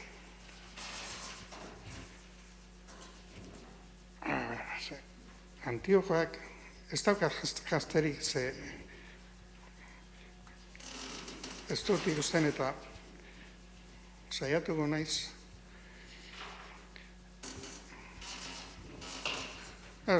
Berariazko arazoak esaten nuen, badituela, eskarrik asko, turismoa berariazko Hondarribiak, gizarte zerbitzua, garraioak, hizkuntza lehen sektorea, arrantza eta nekazaritza, eta emakume eta gizonen arteko berdintasuna beste askoren artean. EH Bilduko udal taldeak izan duen neurrian eta denboran, horri buruz hitz egin da, aztertu dugu, banatutako dokumentazioa oso azaletik egia esan da. Diagnostikoa hitz egin dezagun beraz. Esan hori da Hondarribia udalerri arrantzalea dela. Arrantzak eta arrantzaleak eragin handia izan dutela Hondarribiko hiriaren bilakabidean. Izan daiteke. Baina memoria txostenean egiten diren aipamen historikotik harago ez da izan den eragina hori antzematen. Arrantza sektoreak krisian dago. Arrain espeziak desagertzen ari dira. Gazteriak ez du itxasoratu nahi. Horrelako baieztapenak aspalditik entzuten badituko ere, zer egiten da guzti horri buelta emateko? Arrantza dagoeneko ez da funtsezko jarduera ekonomikoa, ez da Hondarribian ere, baina Hondarribiko izateari itxatxita dago. Oraindik orain, arrantza, herritarrak elikatzeko itorburua da. Eta herriko elikadura burujabetzaren oinarria da. Horregatik itsasaldeko hiri bezala, ezinbesteko da arrantza jardueraren etorkizuna bermatuko dituzten neurriak hartzean gure ustez. Badugu zer hausnartu, pentsatu eta erabaki. Baina batez ere bidea egiten hasteko ordua da. Arrantza sektorea desagertzear dago eta guztion ardura da horren egoera iraultzea.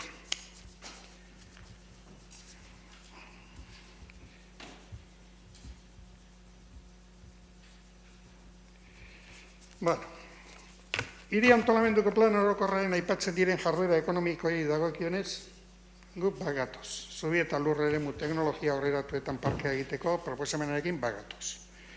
Baina ez gatoz bat, zaldunborda gaineko lur eremuetarako irakitzen denarekin. Oraindik orain, ateak zabal ikusten zaizkio makro outlet proiektuari. Proiektuari gure ustez, ez dator bat nahi dugun hiri ereduarekin. Bakan batzuen interes ekonomikoak asetzearren, kalte ekologiko larria mugikortasun arazoa, garraio azpiegitura kaltetu eta desoreka soziala areagotu besterik ez du egiten gure ustez. Bagatoz, esaten denean, Hondarribia zoragarria dela. Daukagun ingurumen privilegiatua, zaindu eta babestu ez ezik, balioetxi egin behar dugu. Uraren eta enplegu berdea sustatu behar dugu. Horri buruz, apo berrian gehiago hitz egin behar dugu. Bizitegi parkeari dagokionez, diagnostikoa esaten den landa ingurunean, familia bakarreko etxebizitza eta alkateak aipatzu sakabanak eta indizia hau da, hiri hau modu horizontalean planifikatzen ari gara, eta etxebizitza vertikal gutxi. Arazo bezala selekatu egiten da, eta laburtzen ari ez dokumentua, baina proposatzen diren hiru alternatibak eta udal arkitektuari galdetuta ez dute hobetzen sakabanak eta indizia, eta hor problema badaukagu. Hemen, aipatu gabeziak eta beste batzuk eragiten dute biztanleriaren zahartze prozesuetan. Gure hiri eredu honek, eramaten gaitu bai turismoaren ze hiri sustatu egiten dugun, zahartutako hiria izatea eramaten gaitu. Eta kontziente izan behar dugu horrekin. EH Bilduren ustez, turismoa aipatu izan dut, masa turismorako hiri eredua ez da bideragarria adineko pertsonen bizitokiarekin. Hautatu egin behar da. Edo tropelak kale nagusietik ikusi egiten dugu nola gure aitona amonak bultzatu eta bota egiten dituzten, ikusi behar da, batez ere uda honetan nolako uoldea izan dugun, eta zer desatsegina den, edo izaten dugu eri guztiok nahi dugun, eta guztiok aipatu dugun hiri atsegin hori.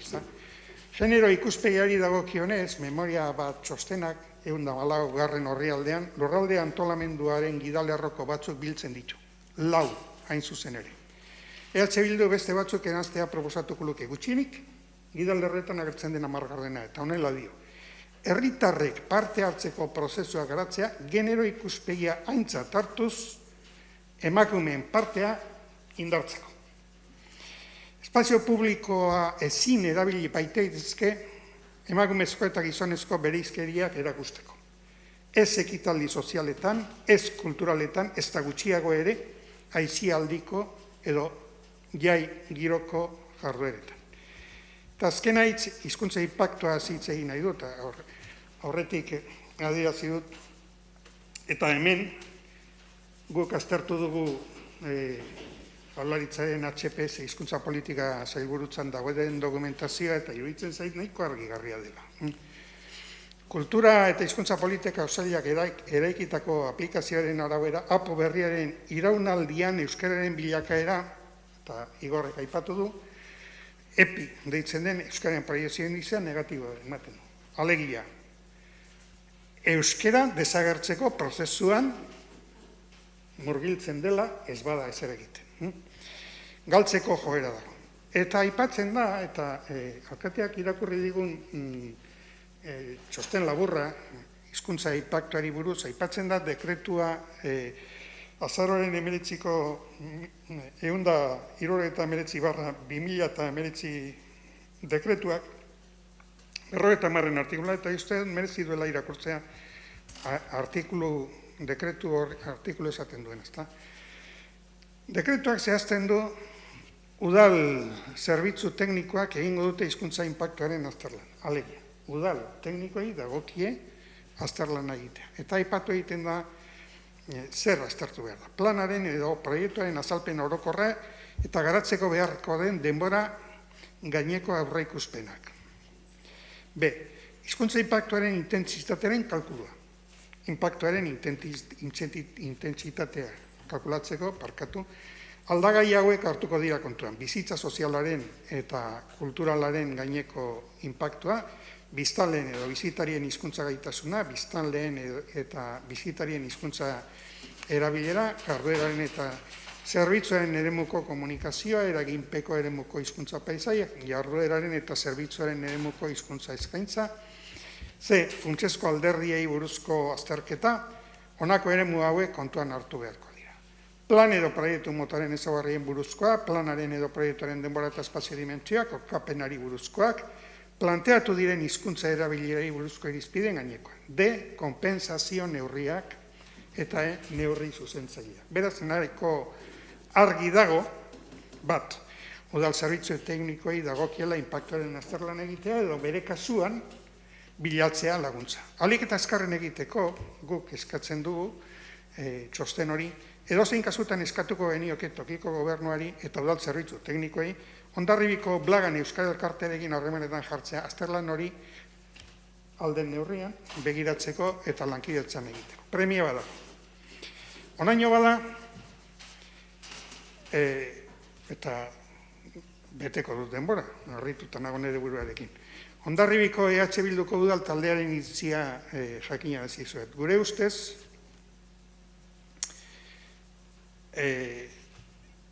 bide honetatik ez dugu lortuko Hondarribi behar duen Japo. Horregatik, EH Bilduko udal taldeak jende aurrean jartzeko aurrerapen hori guk abstentziora joko dugu. Abstentziora joko dugu, iruditzen zaigu parte hartze prozesua kontrako botorik gaina ez dugu eragiten eta ez dugu motiborik ikuste kontrako boto emateko, baina abstentzioa ordea bai.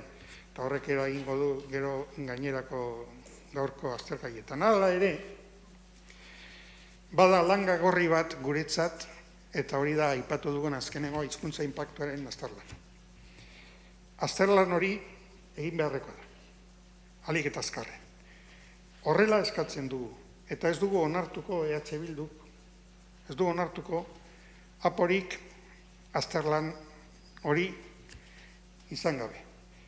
Espero dugu neurri zuzentzaileak izango direla guztioren hobe berrez izateko. Eta, parkatuko diazue erabiletako batzutan umore gordina.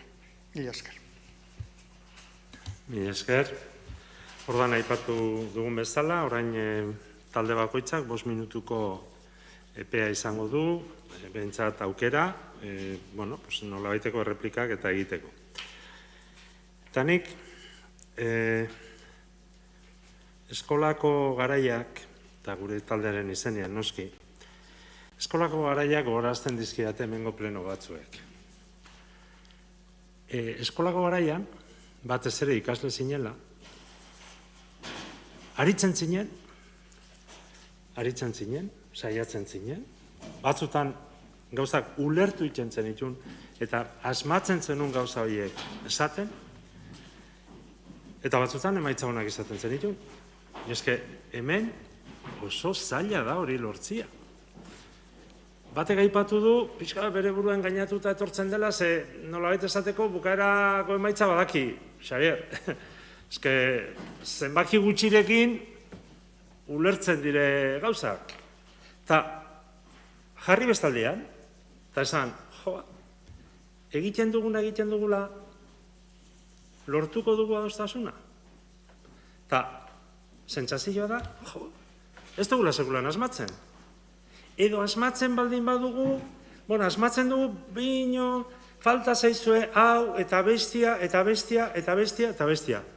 Eta esate dugu, joño, hau da, hau. Horren aurrean bi aukera ditugu. Bata da, amor ematia. Hombre, gure autoestimoa ere zaindun behar dugu. Ze bestela, hombre, beti azterketara etorri eta horrelako jasotzea dituzunean, esate duzu, edo bestia da pentsatzea, erronka badela. Eta hemen arraunlari jendia badago eta kirolari jendia badago, eraskotakoa, eta hoien gandik nik uste dut ikasteko asko ditu dela, nik bereziki, eta orduan, erronka modura planteatzen dugu, eta esaten dugu, ila oraingoan, eta esaten dugu, oraingoan, ere ez.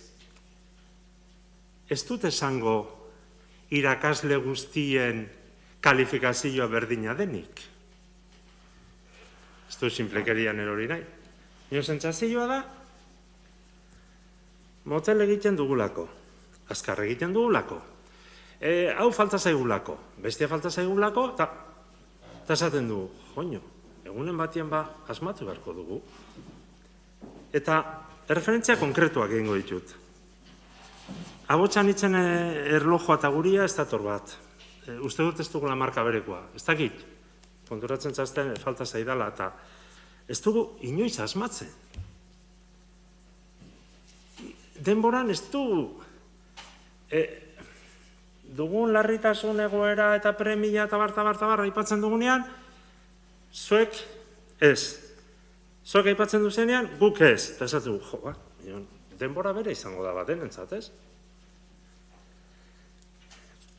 Eta, gero badago ez gauza bat, parte hartze programa harina izan da. Minan handik ateratako ondorioak, hombre, esanguratxoak dire.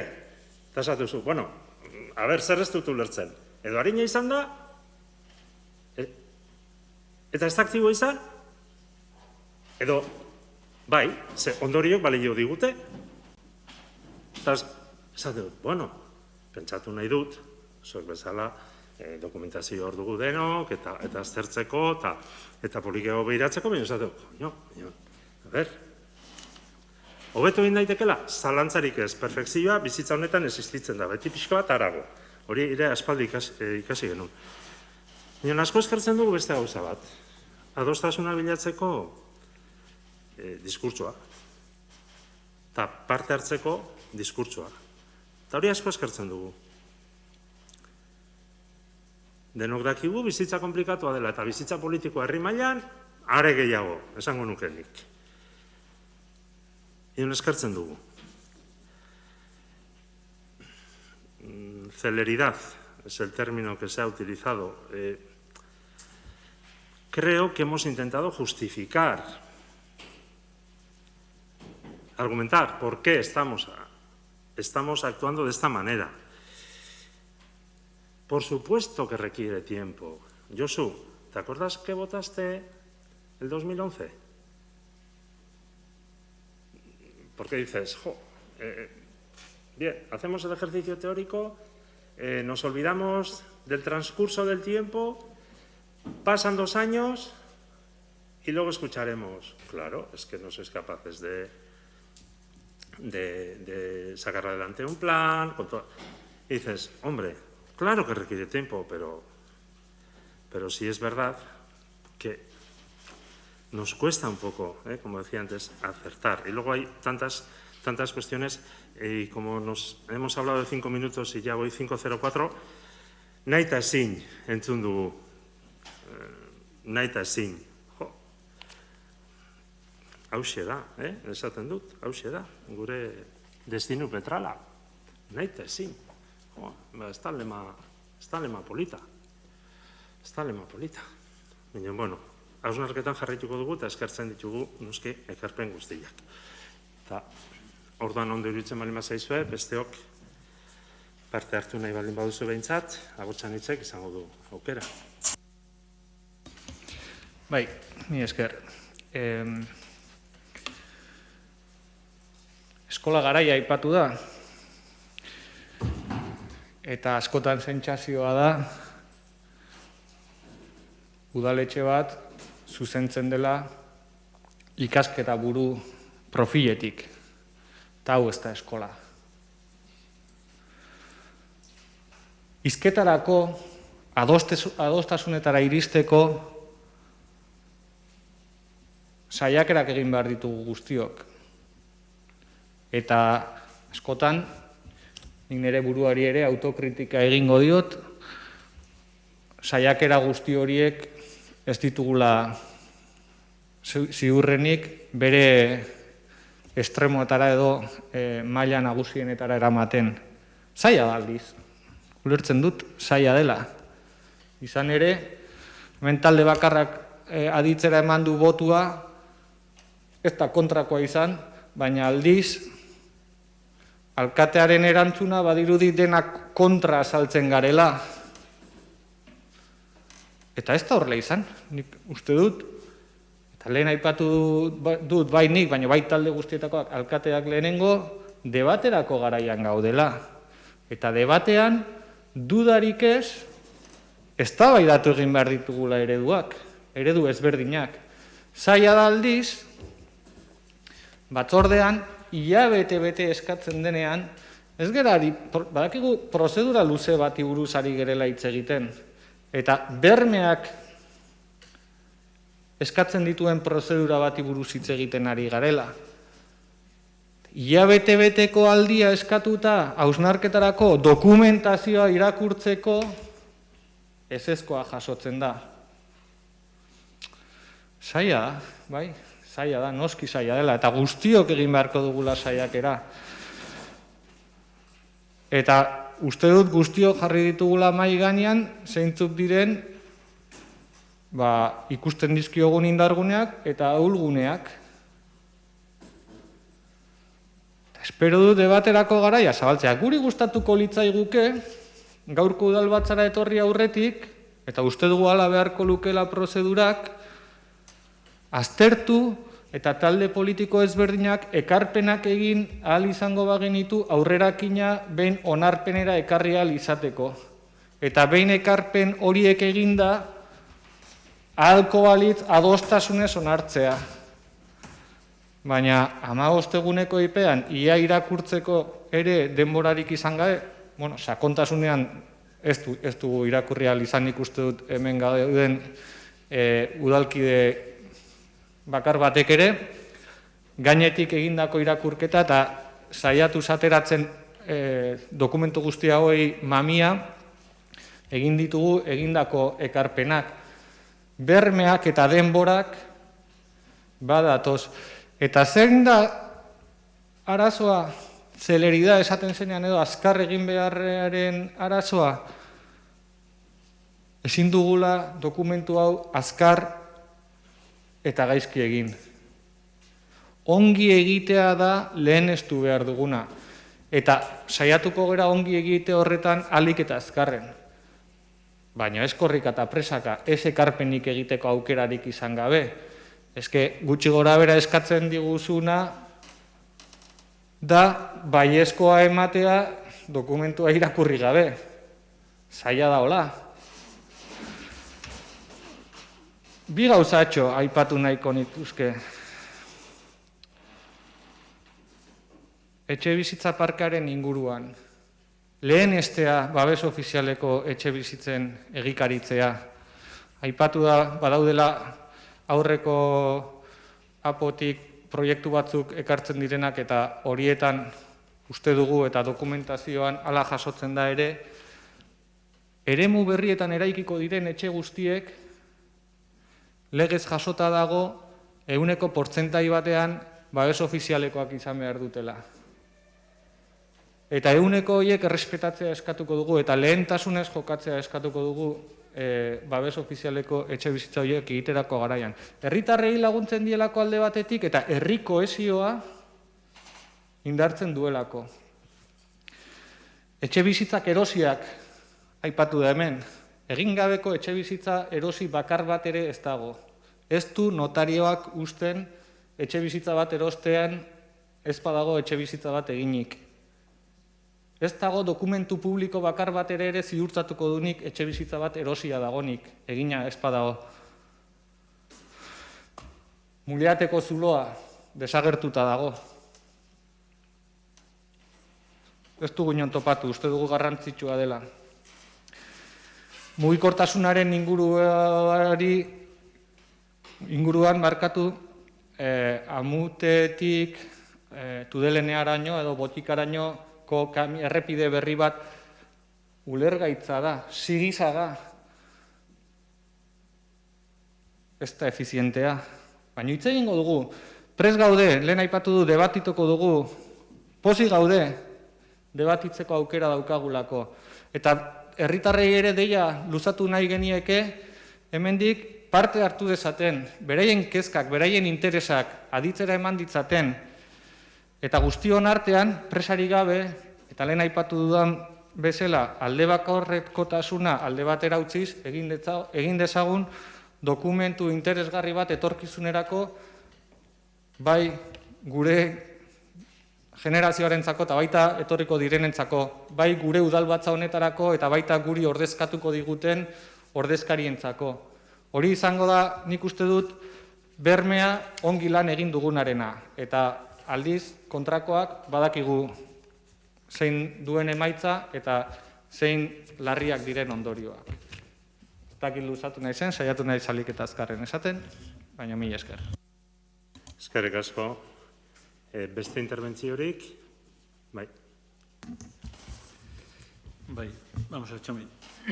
La pregunta que me has hecho es si me acuerdo de qué voté en el 2011, ¿no? Que es un poco lo que me has preguntado, ¿no? En el avance del plan general, nosotros, me decía el Grupo Socialista, nos abstuvimos. En lo que es en el plan inicial, en 2014, nos abstuvimos.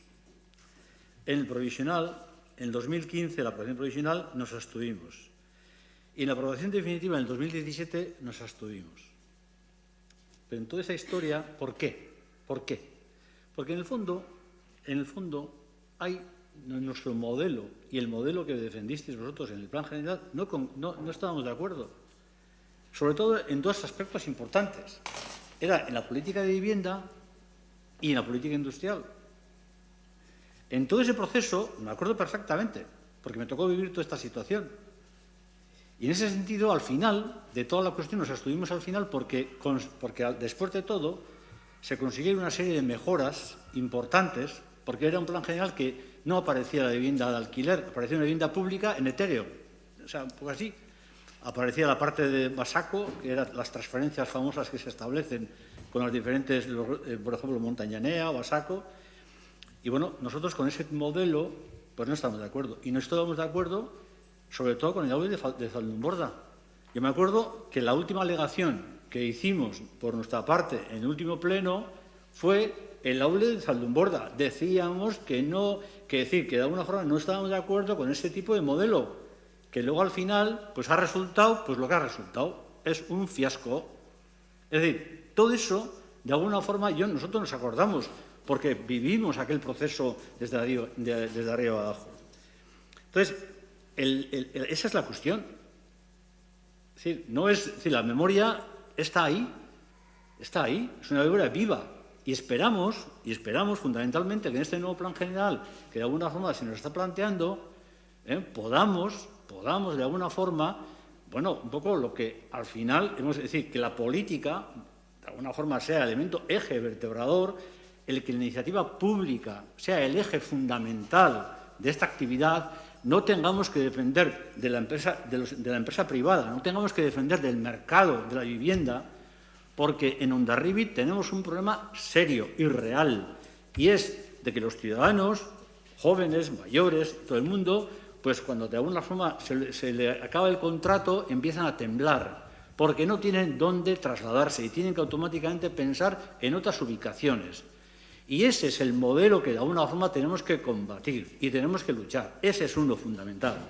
Porque en este momento hay 1.400 personas en este momento que en Hondarribia que han solicitado vivienda, la mayoría son al alquiler, ya lo hemos comentado, lo ha dicho Noemí en ese escrito leído por ella perfectamente.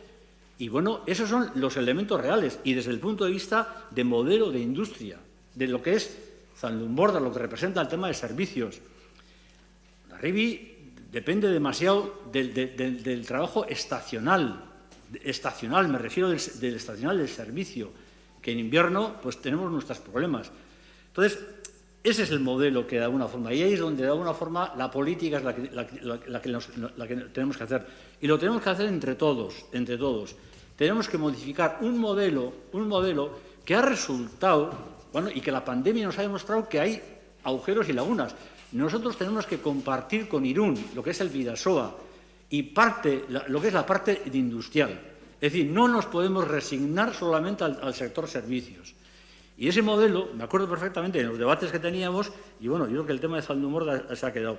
Y el tema del alquiler, bueno, es lo que hay. Entonces, me acuerdo perfectamente de las votaciones, Txomin. Y nuestras abstenciones fueron a base de conseguir mejoras en esta situación. Pero no nos parecieron suficientes. Esperamos que en este plan, de alguna forma, seamos capaces, entre todos, de alguna forma, de hacer un plan general que responda a las necesidades reales. Y es más, te voy a decir una cosa, nosotros somos partidarios de no solamente esperar a que el plan general, en este caso, lo aprobemos, sino que aprovechemos las normas subsidiarias que tenemos en este momento para llenar los agujeros, me refiero a los espacios que en este momento nos permiten, y en colaboración con otras instituciones podamos acabar el tema de presa de una puñetera vez, los espacios públicos que tenemos con las normas subsidiarias y no esperar a que nuestra gente, me refiero a los vecinos de este pueblo, tengan que esperar al plan general, sobre todo para el tema de la vivienda. Podamos de alguna forma abrir esa brecha. Ese es nuestro modelo. Y nosotros creemos que también es el modelo vuestro, en este caso del Partido Nacionalista Vasco, y por supuesto el de Botxanit, y también el que de alguna forma de H. Bildu. Es un modelo que de alguna forma cambie sustancialmente, modelo modifique, y bueno, entre todos podamos hacer de Hondarribia una ciudad, pues bueno, que sea pues para vivir y para trabajar. Que esa es la clave de esta cuestión. Y eso es lo que de alguna forma representamos. Y por eso me acordaba perfectamente lo que votamos en el 2011 con el tema de la ONCE. Eskerrik asko, Josu. Ez dakit EH Bildu, Xavier. Bai, alkateak batzutan sensazio zuzenak dauzka. Eta nire goratzen zait behin bilera batera deitu gintuen eta EH Bilduko zinegotziak bildu ginen, alkatearen bulegoan, eta somatu genuen hemen, areto honetan bat zegoela prentsa agerraldi bat, eta gu bilera eta genuen, eta posikata ginen parte hartzeaz, eta bilera pasata eta gerora enteratu ginen, aurkezten zala, apo berriaren egitasmoa egiteko eta zerretu ginen. Zerretu ginen, bileran aipamenik izan ezalako. Gehiengo osoa duen taldeak erantzunkizun berezia da parte hartzeko, ze ni esan dudanean amaiera jakineko bilera direnean, gu talde txikiok eta bereziki beti gehiengo osoaren menpe gaude, hau da, gure ez dakit sensazioa, gure ideia, gure ekarpenak onartzen dituen ala ez, baina udalbatzara ekartzen duenean eta esaten duenean, ezoiko udalbatza aurrerapena egiteko da. Taldeak gehiengo osoa baliaturik, erabakitzen da, lehen bertan bera geratu izan zenean eta auzitegi nagusia proposatua eta elegitea egitea. Erabakitzen du, eta bere arrazoiak izango ditu, esan egiten du eta erabakitzen du. Eta gero bere gutegia. Hola, oso argi, guk behintzat oso argi daukagu. Parte hartzea, gehiengo osoa daukanak, besteen parte hartzea, gehiengo osoa daukanak bideratu behar du. Eta hori horrela da. Guri geratzen zaigun, modu bakarra da, adieraztea guk zer pentsatzen dugun, ahalik eta argien, ahalik eta gauzenen, eta nola transakzionatzeko aukerarik ez daukagula. Hau da, azkenean hemen oposizioko zinegotzien parte hartzea, Hondarribiko beste edozein herritarren parekoa da. Guk esan dezakegu, hitz egin dezakegu, baina beti borondate gehiengo osoa duenaren borondatearen baitan dago. Eta kontzientzia hori izan behar du. Sensazioa alkateak baldin badauka gauzak ez dituela ondo egiten, bueno, beintza zerbait lortu dugu. sensazio hori, baina gogo, hortik abiatu eta gogo eta egin. Josuk esan du, ezta? Eta baita ere, Igorrek aipatzen du, orain eztabaidatzen ari garena ez dagokigu guri bakarrik, hau da, trascendentzia badu belaunaldi horretarako. Gure proposamenak, eta kasu honetan oposizioko taldeen proposamenak, ez dira bideragarriak izango, gehiengo osoak irekidura maila bat planteatzen ez baldin baduen. Eta horrexegatik esaten nuen, ni badakit hemen zer gertatuko den. Zinegotzi jeltzalek, hau batez bozkatuko dute, eta hori horrela da, eta beraz erabakita dago, badakigu zer gertatuko den, eta hori ez da,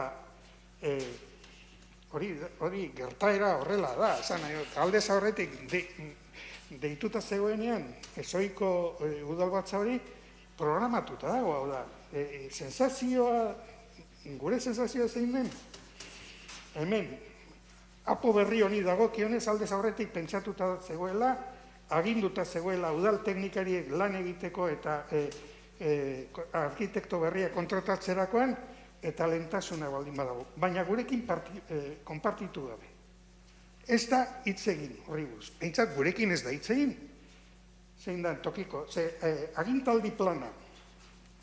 Guk eskatu genuen, ze oposizioa egin dezaket talde batek ezbaitaki gehien gozoa duenak ze legealdiko agintaldi plana duen. Zeri buruz hitz egingo dugu. Orduan, hori kontutan hartu, ni positiboa izan nahiko nuke. Baina itxaropen handirik ez daukat, eta bueltatzen naiz. Hasieran aipatu da, hau da, bilera batera deitzen gaituzte, bilera hortan, eta aldameneko gelan iragartzen ari da, prentsaren aurrean zinegotziok ez dakiguna. Hori, ez da modua, txomin, ni sentitzen dut. Sensazio zuzenak izan ditu eta hori hobetu daiteke. Eta hobetzean nola, galdera bat. Oposizioko taldea, minorian gaudena. Parte hartzeko hau da, parte hartzea ulertuta. Gure ideiak nola eta gure proposamenak nola egin daitezken bideragarri. Zuen esku dago. Zuen esku dago. Orduan, zuen esku dago pentsatzea nola egin daiteken guk esaten duguna, edo euskerari buruz, edo gazteriari buruz, edo generoari buruz, gu asperto egiten gara berdintasun teknikaria kontratatzea. Negoziatzeri badago, gehien gozo aplikatu egiten baldin bada, demokraziaren araua horrela izaten dira, eta agur benur. Bueno, 25 segundu pasatu naiz, baina hori zen egin nahi nuen gogoeta. Eskerrik asko. Eskerrik asko, Xabier. Orduan, bozketari ekingo diogu. Eta Hondarribiko hiri antolamenduko plan orokorraren aurrerapen agenda horren jartzeko, onartzeko proposamenaren alde.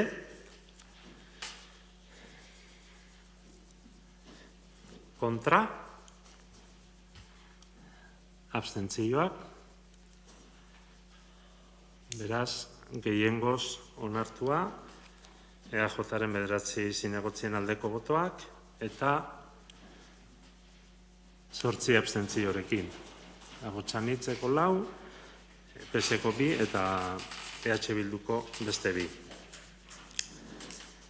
Orain, lehen Noemik aipatu dituen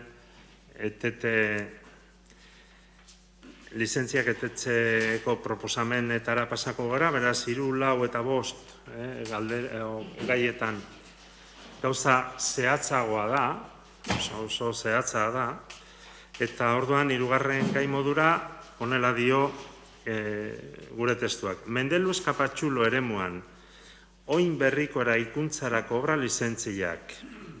Etxe bizitza bat, bitan banatzeko edo erabilera aldaketak egiteko banantze lizentziak.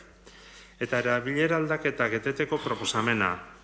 Baita jarduerak ezartzeko obra handiko lizentziak ematekoa ere. Eta orduan, adostua duguna da, 5 minutuz, gutako bozeramale bakoitza aritzea. Honekin, zer esan nahi du testu inguru honetan? Eta, batzordean azaldu zen, baina nik uste dut gogoraraztea komeni dela.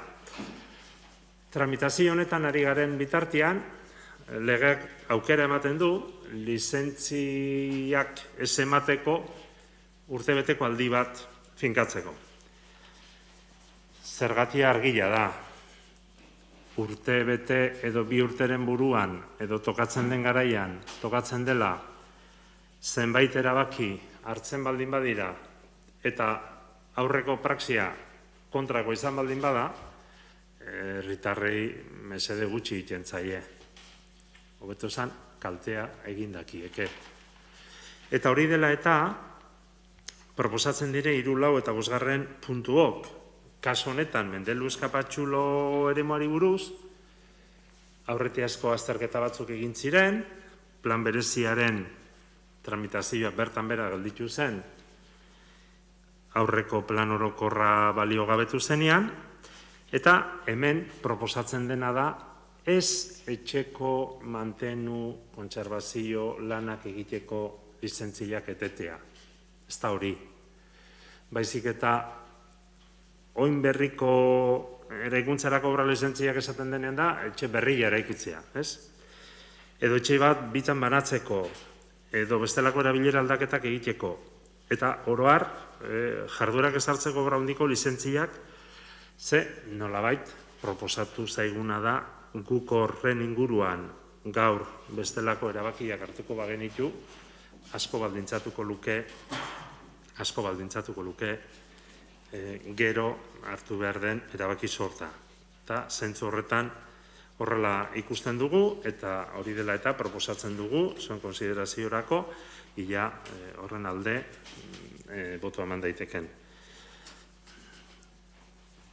Hitz hartzeak zabalduko ditugu orain, bestek ere egiteko, ez dakit Igor? Bai, hasiera batean susto hartu genuen, irakurri genuen puntu hau, izan ere lehenengo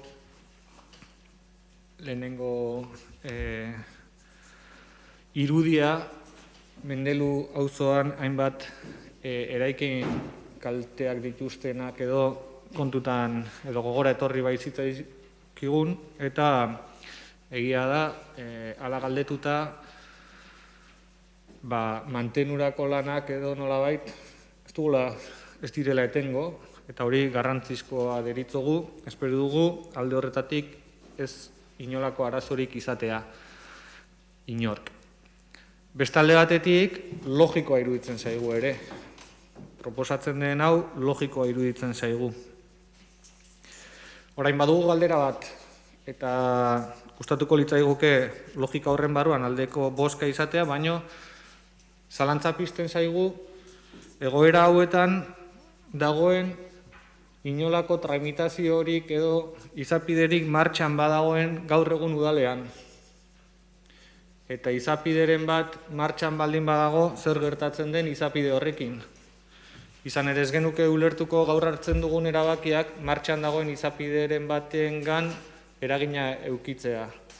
Hori ez dakit idazkari Andereari galdetu beharko nioken, alkateari bera edo nori galdetu beharko nioken, baina uste dugu hori garrantzizkoa dela argitzea, izan ere tramitazioren bat martxan baldin badago eta gaur hartzen dugun erabaki honek norbait kaltetu behar badugu, ez da inolaz ere gure asmoa behintzat, eta uste dut horrekin kontu handiakin jolastu beharko genukela, eta guk hor zalantza etxo hori badaukagu. Asko galderagatik, ez dakit Marisa laguntzeko moduan zauden. Nik ere ez daukat hori argitzeko aukerarik orain. Bai, kontsulta egiteko eta argibideak emateko eta erantzuna emateko, minon momentu honetan ni ez naiz gai horri erantzuteko. Hor denok dakigu eskubideak badirela, indarrean dagoen tramitazioa, eta nik uste kezka hortik datorrela, tramitazioa egiten ari zera baldintza batzutan, eta baldintza horiek badute den balioa minon. Ni ez naiz gai momentu honetan esateko, eta ez dakit adibide zehatzen bat edo baute dagoen, minon ez naiz gai horri erantzuteko. Galdetu egingo dugu, hirigintza departamentuan, eta erantzun egingo dugu, momentuan behintzat ezin dut nik beste erantzunik eman. Ez dakit, besteen aldetik, interbentziorik, Bai. Ez, bakarrik esateko parte hartzaz hitz egiten dugunean, guk honi buruz ez dugu aldez aurretik hitz egin, baina bat gatoz. Eta aldeko botoa emango du.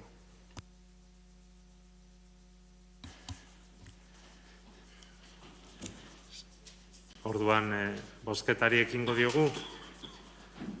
Hortaz, Mendeluz Kapatxulo eremuan aipatutako obra lizentziak emateko etete hori urtebetez horren aldeko, proposamenen aldeko botoak,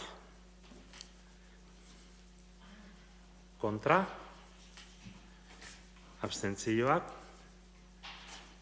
beraz, gehiengoz onartua, EAJaren 9, PSren 2 eta EH Bilduren 2, eta Abotxanitzen 4 abstentziorekin.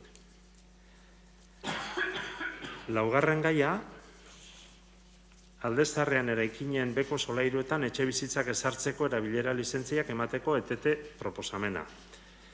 Eta honek ere badu aurretik bere esan dezagun historia, eta bestetik badu aurreko gaiak duen indarbera. Hau da, urtebeterako beko solairu horiek etxe bizitza bihurtzeko erabilera lizentziarik ez ematea da proposatzen dena. Hain zuzen ere, ezagutzen dugulako fenomenoa pixka bat, eta gainera zenbait adibide nabarmen eta izan ditugulako, eta horrek ondorio ez naiz ari ondorio partikularrez ari baizik, eta joeraz ari naiz. Eta orduan iruditzen zaigu, hau ere dela benetan lanketaren barruan sartu beharreko eta finkatu beharreko erabaki bat aurrerago. Eta orduan, oraingoz, proposatzen da urtebeterako etete hori. Hitz hartu nahi du norbaitek, bai? Bai, hori, lehen guk printzipioz ados gaude logikoak iruditzen zaizkigu puntu hauek, eta aurrekoak sortzen gaituen zalantzaren gatik hausten ditu gara, baina honetan eta ondorengoan aldeko bozka emango diogu. Eskerrik asko, besteen aldetik. Bai, Josu?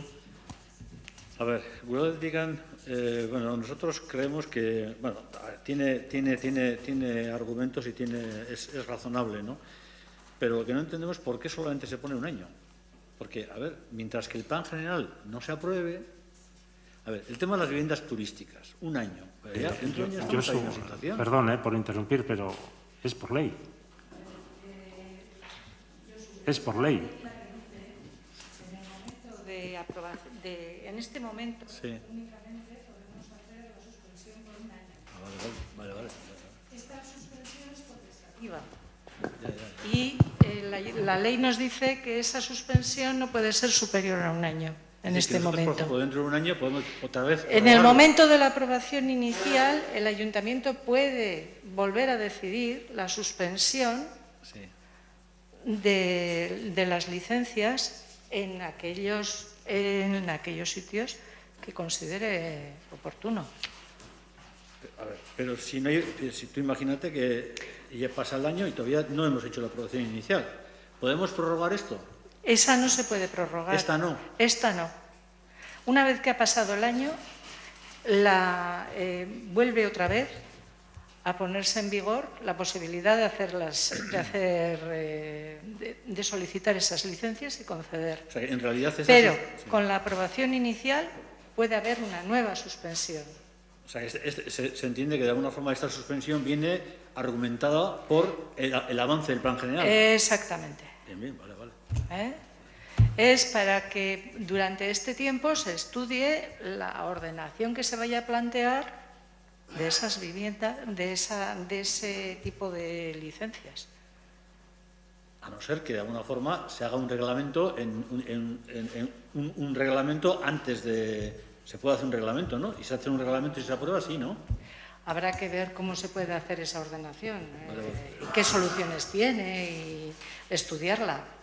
Es para eso, para lo que se suspende ahora mismo esas licencias. Vale. Para que no haya personas que estén afectadas después, por una posible prohibición a lo mejor, de que se hagan esa conversión de viviendas, de locales en vivienda en plantas bajas. Yo entiendo esa posición, pero tú imagínate que nosotros el plan provisional, me refiero la aprobación inicial, no lo aprobamos en año, por ejemplo, en un año, ¿no? Pero mientras tanto nosotros podemos hacer un reglamento que de alguna forma... Sí, pero... No, pregunto. Pero siempre estará afectada por el plan general. Es el plan general el instrumento más importante para que tú puedas ordenar eso. Bien, a ver, pero por ejemplo, bien, pero tú, por ejemplo, si haces un reglamento de locales, de viviendas, de prohibición de viviendas de locales en la parte vieja, si haces un reglamento... Luego tendrás que tenerlo en cuenta de cara al plan general. ¿Al plan general? Claro, de cara al plan general, porque será un documento que condicionará el plan general. Si tú estás aprobando ya un documento que vaya a ordenar cómo tiene que ser la conversión de esos locales en vivienda, tú estás ya condicionando al plan general las decisiones que el plan general tome en relación a esas posibilidades. Bueno, en principio, un año. Vale. En principio es un año. Es la posibilidad que nos da en este momento a nosotros la ley. Después, con la aprobación inicial, que se ve que no habéis terminado de ordenar, podéis declarar otra vez una nueva suspensión. Una nueva suspensión. Una nueva suspensión.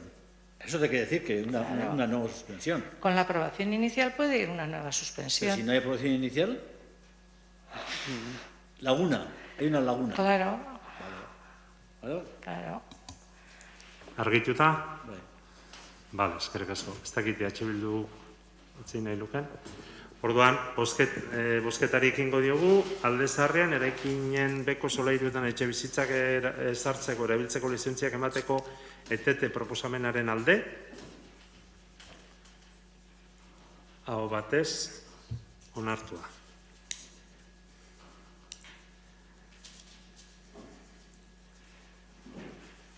Eta bosgarren gaia, udalerri osoan, erabilera turistikoko etxe berriak ezartzeko lizentziak emateko etete proposamena. Honen arrazoiare argila da, jarduera ekonomiko modura etxe bizitza turistikoen haunditze eta ugaritzea izan dugu herrian. Baditugu lehendikan ezagutzen genitun datu batzuk eta orain azkeneko bolaran ere ezagutzen ditugun datuak. Eta orduan, berez, Josuk beste gairako egin duen galderari erantzunez gai honetan, berez sententziek frogatu dute udalak plan orokorraren barruan finkatu beharko lituzkela etxe bizitza erabilera turistikoko etxe berriak lizentziak emateko edo ez prozedura. Aurrekoetan aipatu izan zaigu, eta udal arkitektuak esan digu, ordenantza baten ereduare prestatuta zeukala bere garaian, Miñon Donostiako udalak prestatua zuen atzera bota zuen epai batek, eta adierazi zuen plan orokorra zela horretarako markua. Eta hori dela eta proposatzen dena da, erabilera turistikoko etxe berriak jartzeko lizentziak, emateko beste urte beterako etete proposamen hori eta bitartean lantzia. Interbentziorik?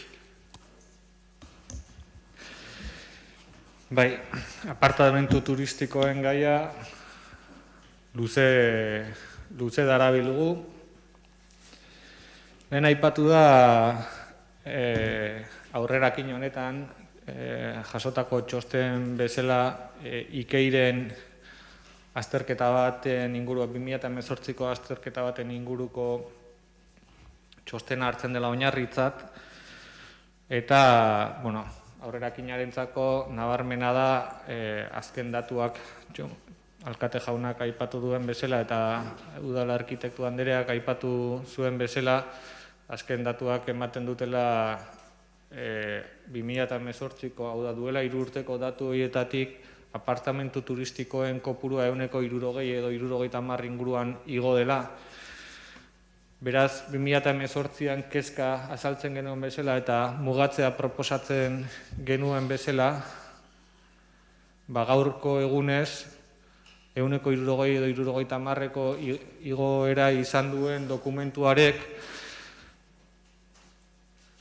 aurrerakeinarekiko baliokoa den zalantzak egiten ditugu, baina bereziki galdetu nahi dut, zeren batzordean galdetu nuen eta ez naiz gai izan nire zinegotzikidei gauza bera galdetu baitidate, azaltzeko eskumena lizentziak ematearena norena den. Aurrez aipatu dudan bezala, gaia lantzen aritu izan garenean eta apartamentu turistikoen lizentzien muga ezartzeko eskatzen ari ginenean, esaten zitzaigun eskumena Jaurlaritzarena zela. Eta aldiz orain, lizentziak emateko ETT proposamen honekin bat egiten dugularik, eta ados gaudelarik, bai gustatuko litzaiguke zehaztea norena den eskumena.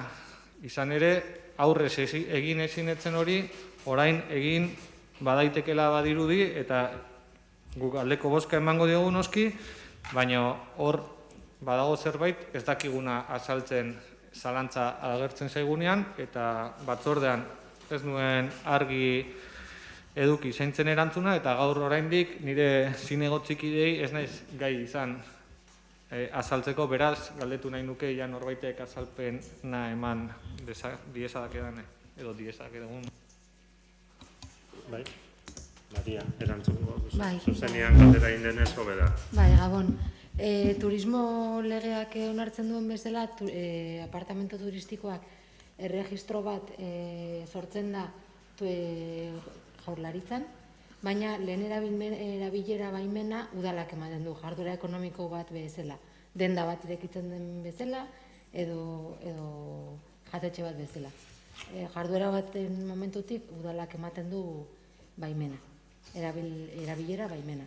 Baina bestetik, Jaurlaritzak duen databasean edo registroan izen eman behar dute ere bai. Beraz, eta lehen aipatzen zen Jaurlaritzan lehenengo izen emate horrekin, udalak ezin zuela lehen erabilera baimen hori ukatu.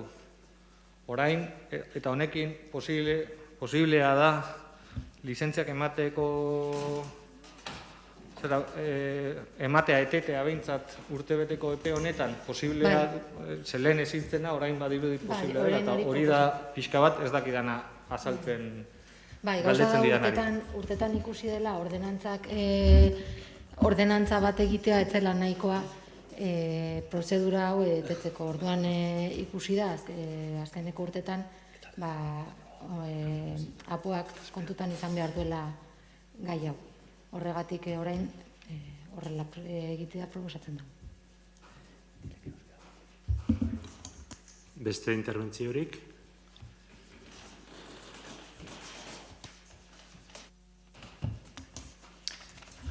Eskerrik asko txumin. EH Bildutik ere uste dugu, alde bozkatuko dugu noski, urte betez edo behintzat ahalbidetzen zaigu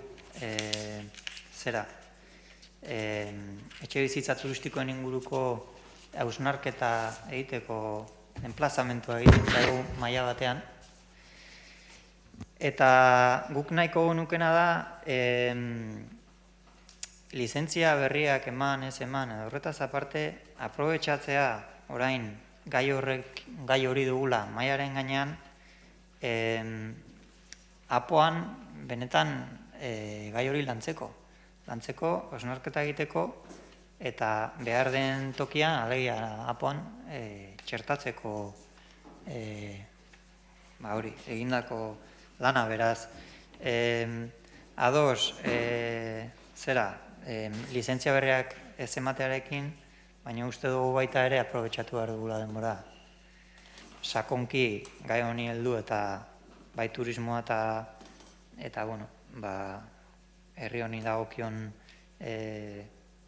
hirigintza eta gentrifikazio eta horrelako fenomenoan aurrean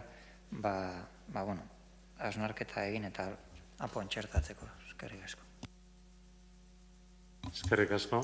Hortaz, bozkatzeari ekingo diogu, Udalerri osoan erabilera turistikoko etxe berriak ezartzeko lizentziak emateko ETT proposamenaren alde. Aho batez, onartua.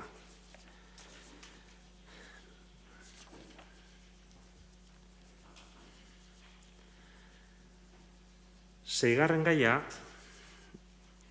bigarren gaiarekin lotuta dago eta zazpigarrena ere bai.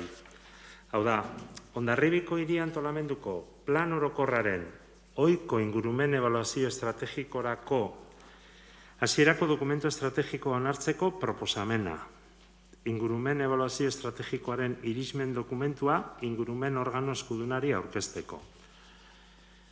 Berez, aurrerapena jendaurrean jartzeko proposamena egiten denean, egin behar da ingurumen dokumentazioa, esan dezagun txosten hori, dagokion organoari bidaltzeko onartu, edo bidaltzea onartu. Izenburua du hasierako dokumentu estrategikoa. Beraz, gero, etorriko da, ohiko ingurumen ebaluazio estrategikoa. Eta alde horretatik, gaia ez dut esan nahi politikoa estenik, azkenean, eta gogorarazi dira zuenez ere, dena da politika, edo izan daiteke behintzat, batez ere, azterketa teknikoa da, eta azterketa tekniko horrek dagokion eskumena duen administrazioaren azterketarako eramatia da proposatzen dena. Esaten dut, alde horretatik, nolabait esateko bigarren puntuarekin lotuta dijoala, eta zazpigarren puntuarekin ere bai noski. Orduan, guk hori betetzea egoki ikusten dugu, eta horren aldeko gera, eta orduan zuen iritziak edo hitzartzeak egiteko aukera oraintxe. Igor?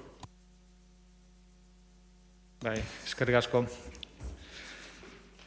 Hala da, bigarren puntuarekin lotura zuzena du, egia da, eta errepikatuko nitzateke, aipatuko ganu prozedurazko lehen aipatutako guztia, eta aitortu beharra dut, nekez, gainetik besterik ez dudala irakurri. Nolabait, beltzez azpimarratutakoak edo begiratu ditut. Eta oso lausoa dirudi, baina ni ez naiz teknikaria eta dokumentu teknikoa da. Baina bai, egia da baita ere, dokumentu teknikoen atzean politika ere badagola, noski. Nor sinatzen duen irakurtzea eta ikustea batzutan besterik ez dago eta konprobazio batzuk egitea hor barna, adierazgarria izan ohi da. Ez naiz tematuko gehiago gai honekin, lausoa dela iruditzen zaigula bain aipatu nahi dut, iruditzen zaiten ahalbidetzen duela, ez dela oso kritikoa, eta ingurumenaren ikuspegitik uste dut kritiko izateak onura dakarrela, eta, bigarren puntuan egin betzela, puntu honetan eta hurrengoan ere abstentziora joko dugu, koherentziagatik. Eskerrik asko, beste interbentziorik? Ez? Beraz, aipatu dugun dokumentua onartzeko proposamena ingurumen organo eskudunari aurkezteko, aldeko botoak, kontrako botoak, abstentzioak, beraz, gehiengoz onartua, EAJaren 9 botu eta Abotsanitz, PSE eta EH Bilduren, beraz, 8 boturen abstentzioarekin.